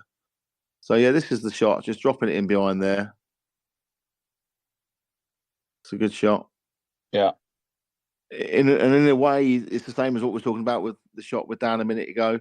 That he actually kind of wants Dom to get out of this and move that black. So I don't think there's any danger of him potting it, but I think he wants him to move it, which would certainly help him out. Well, Dan started strong, 2-0 up. Is he? Yeah. Well, so he's 1 frame away from 1 point already. Look at that. That's the way to do it. Get those points on the board early. I think he's dished both of them. Yeah, I'll have a look on the old stats. I'm pretty sure he's done that one anyway on his break. So yeah, no getting out of that for Dom. No. So he's just got to work out here how he's going to deal with these two yellows. I mean, he can put the white behind this yellow now and play the plant onto the yellow over the old, but he's still got that yellow on the cushion, which is going to cause him a problem. Is he looking at playing it in the middle and bashing into that yellow on the side cushion, knocking it out on the top cushion? Sorry, surely not. I mean, that's very aggressive for somebody that's not been queuing well. I think another safety is probably better off here. Go for one more. He's definitely attacking. He's going this in the middle. He's going to try and move that yellow. He's missed the yellow. Oh, hang on a minute. Oh, wow. Wow. You know, when you've not been queuing well all night, why would you take that shot on? Absolutely mental. But he's got away with it. Well, he's only got away. I say he's got away with it. There's a lot of turn shot here for Dom, and he's looking up there now because those yellows are sort of covering each other. He could, if he gets the white to this side, this right hand side, it covers all that yellows from going. So even though he's got away with it there, one good shot here from Dom, and it puts the whole frame on its head again. And that's what I like about these rules. You know, you look at it, you think, if this was black ball rules now, he's screwed, isn't he? Yeah. Do you know what I mean? He's screwed. But in these rules, he's not. And he's like, and that's kind of what it like about it, because you think one shot, oh, that's all right. Actually, one shot later, oh shit, I'm screwed again. But of course, if Dom don't get the white hidden up here, because there is a plant on available, that outside yellow does plant onto that bottom yellow. So he's got to get the right white. And that looks pretty good because he's going to cover that yellow. Yeah, that's not bad. Good shot. Not bad at all. Now, I think that the only shot here for Chiz is potentially playing the yellow down off the cushion off the yellow and hope it gets a couple of double kisses and goes in somehow. It sounds far-fetched a little bit as I'm saying it, but he's coming off the cushion here, is he? Is he playing for a safety shot? He's trying to hide the white behind the second yellow. I don't know if I think he has got it because Dom's already straight away looked up and down. Good shot then. Yeah.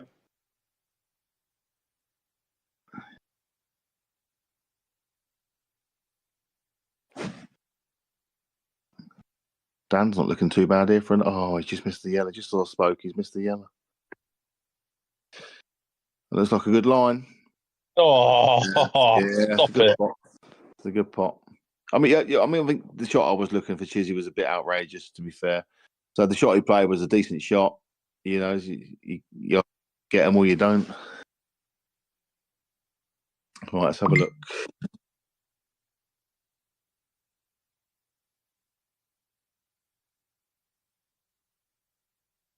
Well, Luke's just let that one totally go. Did you see that shot?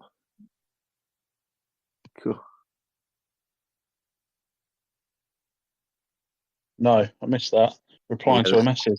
He had a red over the hole, and he's let the white disappear.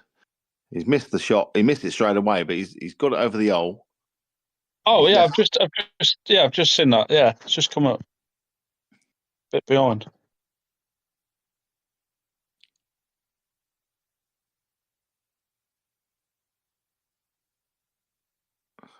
Can he not sneak up the side of that yellow to pot this red? That's a very loose shot.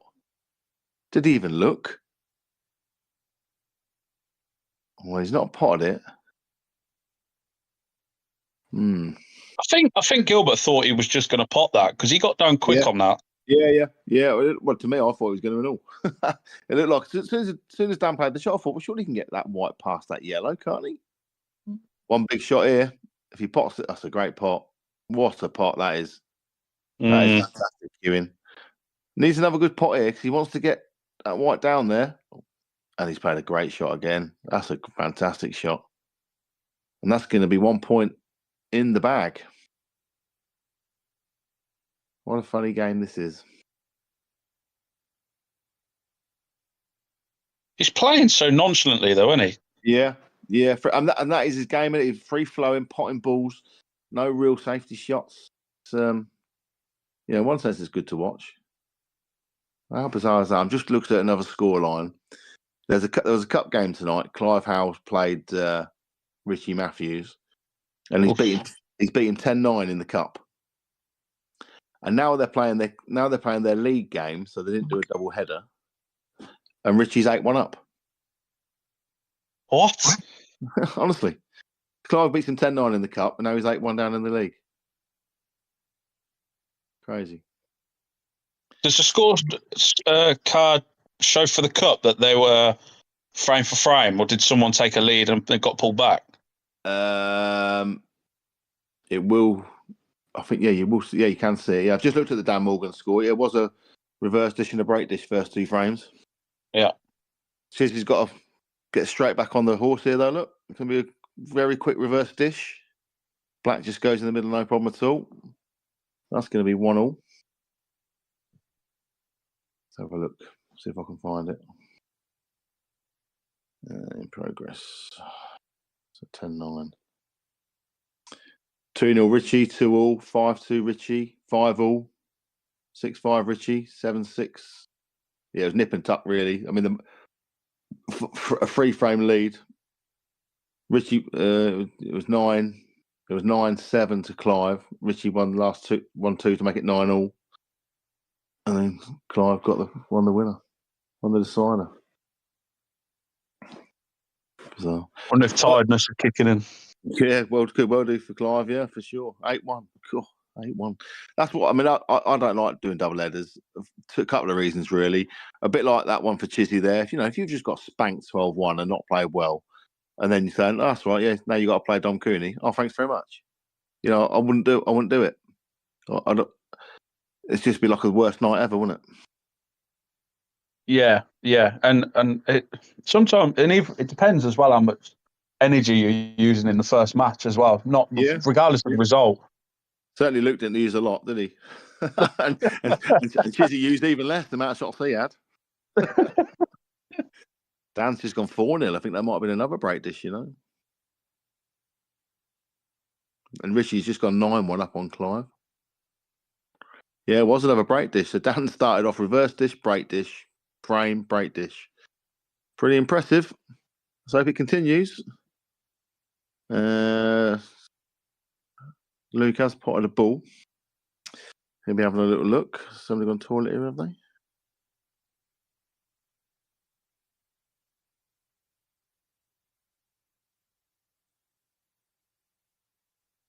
Here we go. So Chizzy's got to sort his breakout. It's been rubbish all night, and that's just being kind. That's being kind to the word rubbish. He's got to do something different. Well, he's hit the white straighter this time, but they didn't split though. They didn't split very well. No, I mean they're all down that end of the table, which could be a good thing because they're all bunched up a bit. Reds are a bit messy. Yellows don't look too bad. I think yellows are I think yellows are the best. Yeah. Yellows look okay. These are workable. You'll take that.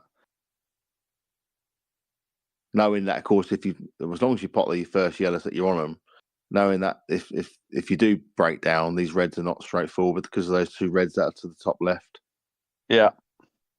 You got that little bit of buffer. I mean, not a massive one. There is a red there to split into them, but it's just a little bit of a buffer. Looks like Gilbo might be doing a dish back here. He didn't want to move that red. He's just glanced off of it. He certainly didn't want to move it too far because that's his connected to the black. But he has left himself a teaser now because he's got to take this red to the bottom right, I think. I don't think he can take the one in the middle and get back on that red unless he decides that red over the left middle is not going to be the ball to get on the black. So, yeah, he is taking this long one on because he knows that if he pots this, it's an much easier finish. But he has missed it. The problem is, if you think one ball at a time, and actually, if he just took the two in the middle, it would have still had a chance of potting that red and getting onto the black. So he's left a good chance here for Dan. Dan's got the black out with the first shot. Yeah. Still got this yellow that doesn't, sort of on this left cushion. And whilst was talking about that, Dom's mopping these yellows up. One good shot here opens that up. Let's just brush that in. He might just be the wrong side. He might just have to just drop this in and leave a slightly tight yellow up to the top left. He'd like to be able to roll this through and leave. If he rolls this through a little bit, if he's even looking, does that yellow even go? Is he now looking at that yellow that he might even go in the middle? Very tight. If it does, then he should just be able to top it through a little bit. If he can get the white through 6 inches, he should be able to be on the yellow in the middle. He's missed it. Yeah, he knew straight away. Dan's flying here. Yeah, no care in the world for Dan. No, it's pots balls, honestly. Just fell short. That's nice. Just fell short. Should just be able to pot this bit of bottom left. Just bounce the white off the side cushions. Left spin or kick in. He might just come front. Well, he's not playing no side. He's just brought it back for the black in him. That's a good shot. That's going to be 5-0. Well, he's got a good chance here because he has got that ball down there, as I say, to get into those reds, or he might just be able to. That one on the cushion might just go, or he could hit it and snooker him. Mm-hmm. He's still got some options. Doesn't have to clear these up. Wants the white across. Keep going. He's just got there, but he's not got there for the right angle. I don't think. He could disturb him now, though, couldn't he? He could play that red to the right and nudge him. I'm not sure he's got I'm not sure he can disturb it. You don't think he can get into the white? No, I don't think it's dodgy.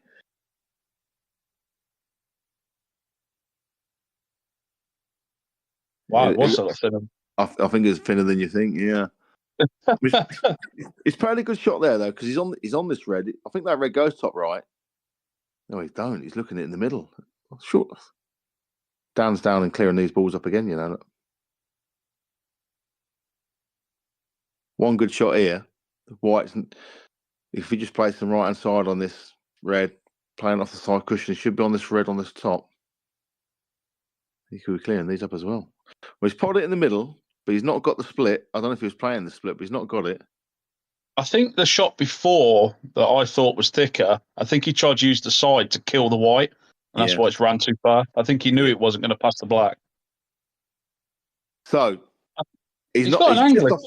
He's just off straight, isn't he? So I think he can top this through with some top right, and if he can get to the bottom cushion, he should then be able to play the snooker. If it doesn't go, Dan's potted that red as well. Look. Oh, it's just slightly. Well, he can leave himself the long red. He's played a good shot there with that white. So if that red goes, he should be able to just pot it and screw it back. If it doesn't, he just puts it over the old and snookers. Looks like it goes. Yeah, nice. It went easy, actually, didn't it? Nice clearance in the end. Right, Dan's got a tough red here, but he knows he's naturally on the black, so he ain't got to do nothing with the white. That's in straight away. He can't miss. Oh. 2 points in the bag, early doors. Yeah, at the moment, he's just literally free rolling, isn't he? Is that 5 finishes in the frame? That's 6. He's had 2 break dishes and a return. Oh, 3 break dishes and a return and a return dish. He's had, yeah. His first so 3 have all 4. been dishes. First 3 have all been dishes. If there's any of the big boys watching this, they'll be rubbing their hands, won't they? Yeah, yeah. Honestly, well, we all know he's a good player. Well, when he's potting for fun like this at the moment, he's almost potting carefree, like he doesn't bother if he misses. But I think that's the way he plays anyway. He's not just playing it because it's whatever. That's just the way he plays. And this is going to be another dish here. Look at that. And that's what happens when they're breaking nice. I mean, Luke's had a great night of breaking, and that is lovely.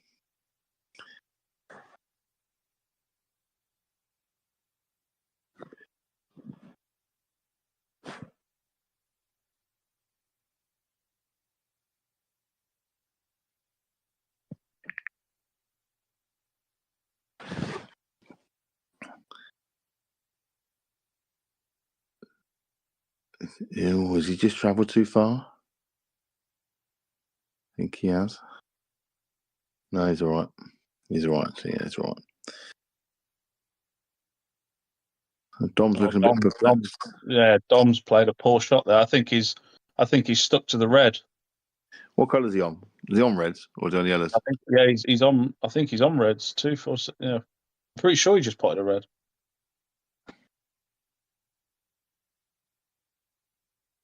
That's easy peasy for Luke. Yeah, just going to pot this and just bring the white ball back, couple of foot.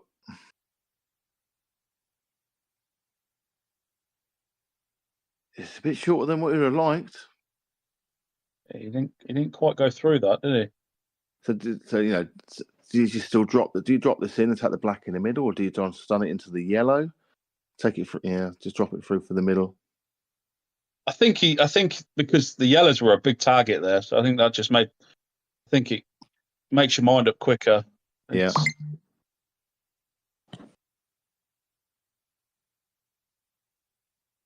Well, that's 6-1 with 4 break dishes and a return dish in the match. Unbelievable standard we're seeing tonight. By different people, because Kilpo was unbelievable in the first game. Dan's been unbelievable in this. Good shot there from Dom. He's worked that out really nicely. Cool. Yeah, that couldn't have come out really any better. No better at all. That's so nice. And this is going to be 2-all.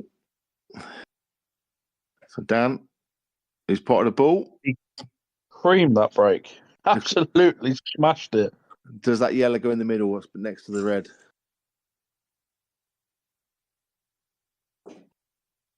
Timmy, trying to make me tea. He's looking at it now. If it does, this could be another quick one. If it doesn't, then he's obviously got to try and get into it somehow. We'll find out in a couple of shots. He's going to try and go into it early. And there you go. That is now out. Now, do you pot this yellow and screw into the yellow and black as well, and just bump them out, or do you just leave them where they are? I'd leave them. I'm not one for moving balls. No, I try not to. I agree. I looked at them. I thought it's there, but do you need to? You don't need to, do you? That yellow next to the black's almost like your last ball. You've only got to bring it back, and you bang on the black, haven't you? Bit straight. Do you find for yourself? Because I notice for me that because I try so hard to not move a ball, that actually becomes detriment to the frame, and end up losing because I didn't move it. Yeah, sometimes. I mean, in this instance, that when they all go, he doesn't need to move. It's just because he could have done. He could have made it maybe easier, but it didn't need to make it any easier because it was easy anyway. But he's looking pretty good here. I think he's just off straight, so he may screw this to the bottom cushion. You know, he's maybe looking at potting that yellow first next to the black. But I think if he pots this one, he's been so confident. Pot this down to the bottom cushion. Too far. Yeah, I mean, he is. You're right. He only had to go kind of where the red is at the bottom. Yeah, that's what I thought. With the angle he had, it looked like it was more coming towards the middle of the middle of this cushion, but he's obviously got a bit of side or something on that. Unless he was hoping for the second bounce. He was hoping to put it wider again. I don't know. Yeah, maybe some reverse side as it hit the cushion. I mean, he should still be okay. I think he should screw this across or screw it back. That's played a good shot there. That's another good shot. That is. I mean, it's tough black, but it's better than what he could have been. Drop this right over the hole at worst, and he's in a good shape. Oh, that would have been 4 break dishes in a row, which would have been on par with Callum's the other night, which is a shame. It's got Luke in a bit of bother because of that red next to the black. However, well, what's Luke going to do then? He's gone on the attack. Is he going to go straight into this? He's going to. I think he got to now. Yeah, I think I'd like the white a bit further to the left.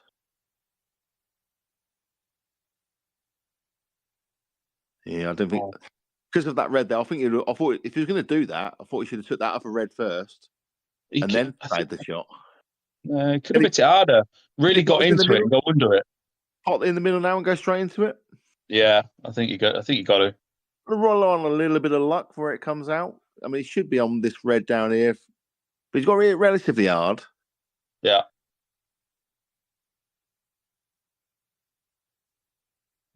Good shot. Yeah, that couldn't come out any nicer, could it? Absolutely plumb. Oh, and Dom's just got ball in hand and looks pretty good. Dan may come back to bite him missing that one. Maybe in hindsight, he should have took the one next to the black because he could have screwed it off of the black to get back onto the other ball. Okay, so yeah, may just be ruining that a little bit later on in the game. You never know. If Gilbert break dishes these, all of a sudden it's gone from 6-0 to 6-3.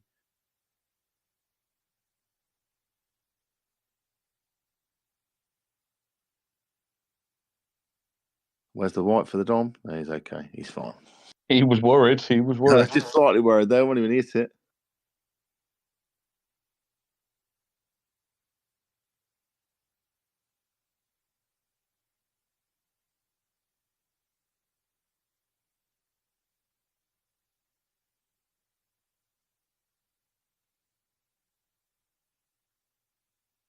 Oh, they've split lovely.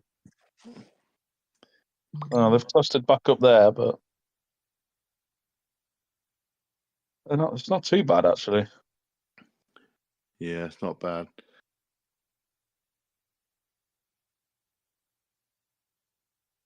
It's not as nice as they have been. But you'd fancy yellows for me, I think. Yeah. Yeah. Set that yellow into the middle, I think. Bump the other one.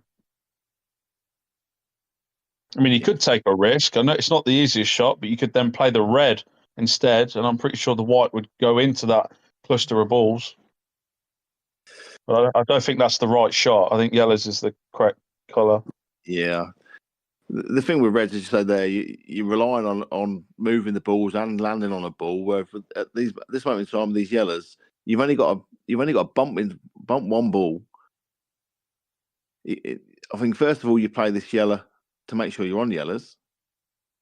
Well, I can't believe he's playing this one first. He's played it with side as well. I mean, it's a fantastic shot. It's a fantastic shot. You know, you can't knock him for that. If he missed it, it's game over, isn't it? I mean, it's frame over now. He's not missing these. No, not a chance. The standard has been unbelievable. That's such a good shot on that yellow. But high tariff gives you high rewards, I suppose.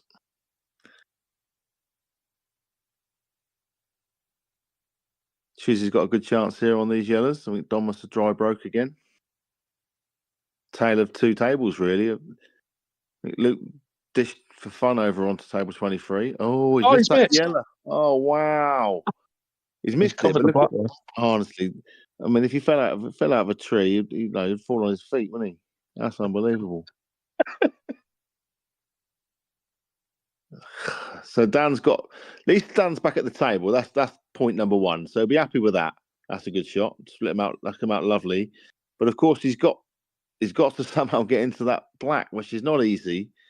He's got two reds. Well, one of the reds that goes to the left middle, but that top yellow is just sort of acting as an extra shield. Yeah. He might try and get a load of top on this. No, he's not. No. So he's looking at this left middle now. Is he going to screw off the side cushion into it, or is he going to try and go straight into it? Because he might be in off. I tell you what, how unlucky is that? That would have been a good shot. Would have been a good shot. What do you do now? I mean, he's got to keep going for it. There's no real, I keep on saying about attacking and shouldn't attack if they're not there. But what does he do from here? He can't. There's no point in just rolling over the hole, is there? I'd pot this one to get the angle off the left side and try and screw it all the way down and go underneath the yellow and black. So you'd pot the right hand red now? Yeah, I'd pot the right one to get the other side and leave the angle so I could screw right back down and get under him. Well, he looks like he's going to try and come off of three cushions again. 3-4, coming from behind again. He could do. Oh, dear. That's a bit unlucky. So unlucky, isn't it? Now, is there any benefit of coming off the side cushion and trying to pop the black in the top left? Because I can't see him doubling it off that cushion anywhere else. So, is he looking, smashing this into the yellow on two cushions? No, that's not going to work. Yeah, coming off this side cushion and trying to pop the black in there is like, it's almost like a controlled shot as well. He's looking, I don't know what he's looking at. Just whacking it. Just whacking it. Yeah. I think he was trying to squeeze the angle there, which I don't think was ever on. No, that's what I thought. If you want to, and you had to try and pot it, so I think coming off the side cushion, trying to pot it in that top left was his only shot really. Other than Chizzy just won that one, which is nice.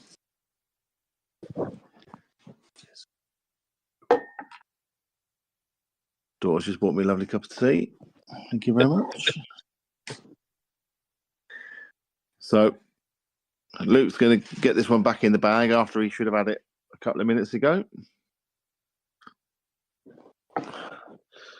Strange, isn't it? The two players that lost. I don't think Dan was necessarily struggling too much, but they both lost heavily and now actually playing quite well in their second game. Yeah. Well, in Dan's case, it's certainly the breaks have worked for him. They didn't seem to work in his first game so well. I don't think he had any break dishes in his first game. I'll have a look. Chizzy put the white slightly to the right there, and it still didn't work. Yeah. So he's dry again. Dear, that's brutal. It was just slightly more to the right. It wasn't quite down the middle. I don't know if he deliberately did that, but they still didn't split. He's left the red in the middle here. Red in the middle first ball, I think. He'll be looking at reds, not yellows, surely. If he takes yellows, then he's got to play, I think, that yellow closest to the right off the red, yeah. Yeah. Actually, I think now you said that, I didn't realise there's a gap behind that red, but yeah, you're right. Probably is the better shot, actually, because then all the yellows as long as the red comes away, all the yellows are dollies. He's going for the red in the middle. Where's the white? Oh, well, he's sort of on it, but it's not easy. Or he takes the hardest shot. Yeah. Plays that red that's under the yellow that's closest to the white. So the red in the middle of the table, down to the top right. If he can see it. I'm pretty sure he can. Yeah, he can see it. Yeah, for sure. Yeah, he can definitely see it. Because there's no point taking the one that's already over the pocket because you get in no position. No, that's right.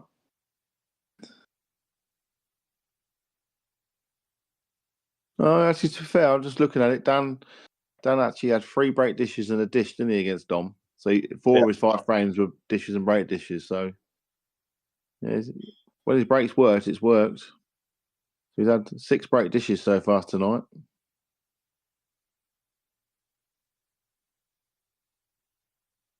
It's a good, yeah. Just saying that. So it's showing that when they're all there, he's taking it, but when it's scrappy, he's not winning them. No, and they're the ones you got to win because you can't break dish all the time. These pros can, but we can't.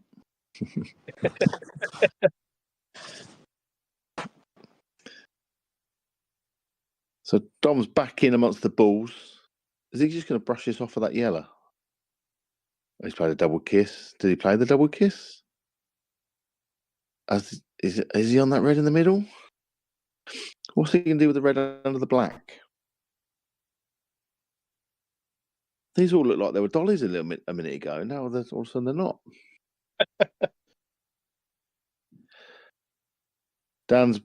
Is this from Dan's break again? He's got a big pocket. So, yeah. He's got a big pocket in the middle for this red off the yellow. Big pocket for the red down the right hand side. Oh, he's not hit it. He's not. Oh, he's hit the cushion, thankfully, but he's not hit it. He definitely hit the cushion. Yeah. I'll see it roll He did back. hit the cushion. Yeah. Yeah, you can see it roll back. But that could have been another dish quite easily there. It would have been tough at the end there to get onto that red down that left side, but either way. Do you reckon it's in the back? It's slightly coming to his head now that Luke's clawing it back. Yeah, for sure. Just a little bit tentative with that shot, wasn't he? As opposed to earlier on, he was free flowing. That's not a good shot from Luke. He's played a poor shot there. He's got this yellow on the right hand side that obviously needs some work. He might be able to screw it into that now. Well, he's tried and he's missed it. So where's the white? Where's the white going? Well, I'll tell you what, he's going to be all right. He's landed on a plant to deal with these yellows as well. Still got this yellow up here that doesn't go though. So I wouldn't be too concerned if I was down at the moment. I'll be sitting there going, yeah, I'm pretty confident I'm going to get back to the table. I don't know what state the ball's going to be in, but I'd be quite confident getting back here, even though I'm playing Gilbo.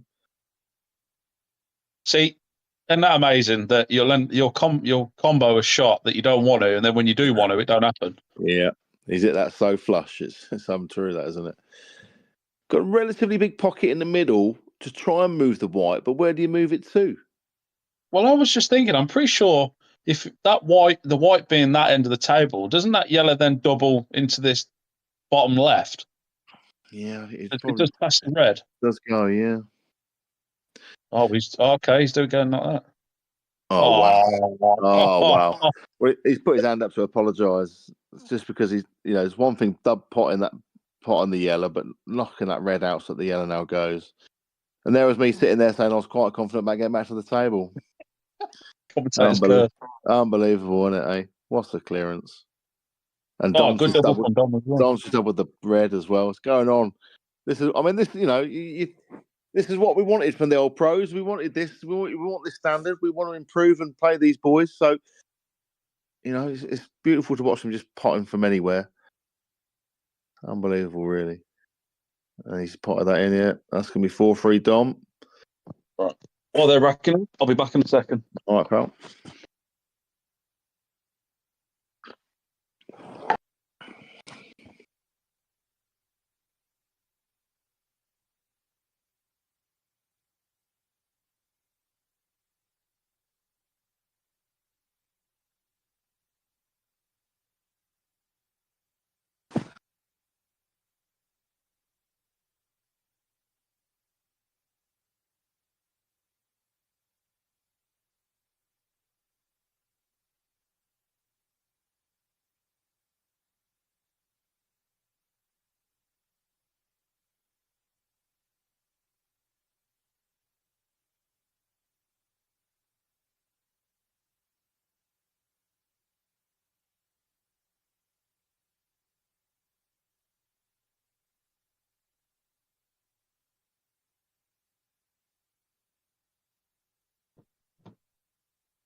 So the black's right over the yellow.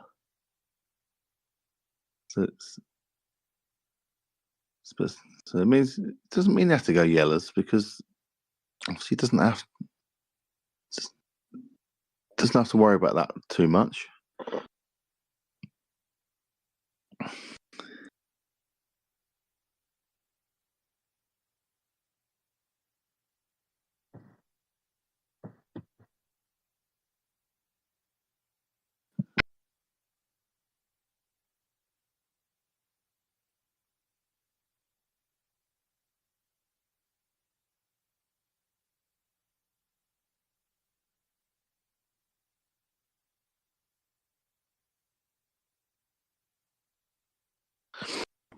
And a chance for Chizzy.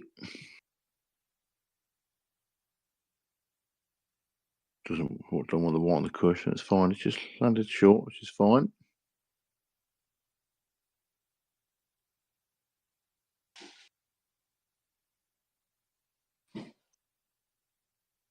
Can't really do a lot with the white here. Just bounce it off the cushion, really. So he can land himself straight-ish on that red to the top right. That should do him.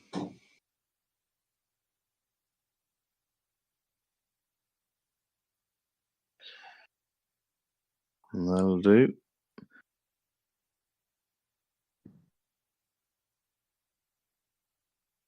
Ideally, I want to try and pot this and get the white across to the right a little bit. Maybe even move that red on the side cushion a little bit. Yeah, I want to try and get onto that. If he can pot this, he should leave himself an angle to pot that one of those other reds and screw into the black and yellow. Although he's a bit short on this, it's going to be like a little jabby shot. He's played it really well, to be fair. Played it really well. So stun it down. Hit the black, pot the yellow. You'll land yourself on a toughish red, depending on how arduous this is, of course. You finished? We finished like 40 minutes. Oh, I had to text you. Oh, sorry, I didn't see it. Coming down now. Put your pajamas on.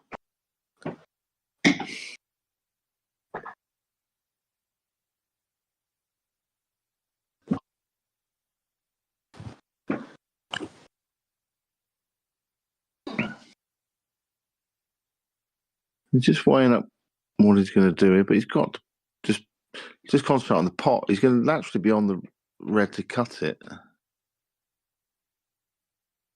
Well, okay. Plan B. Plan B is he could pot this and screw into the yellow, then snooker in behind the red black. Got to make sure he pots the yellow though. Obviously, got to make sure he pots the red as well. Wow. He's got the black out. Great shot.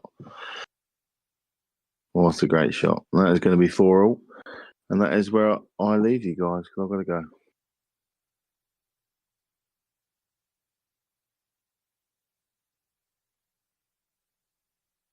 I come back at the wrong time there.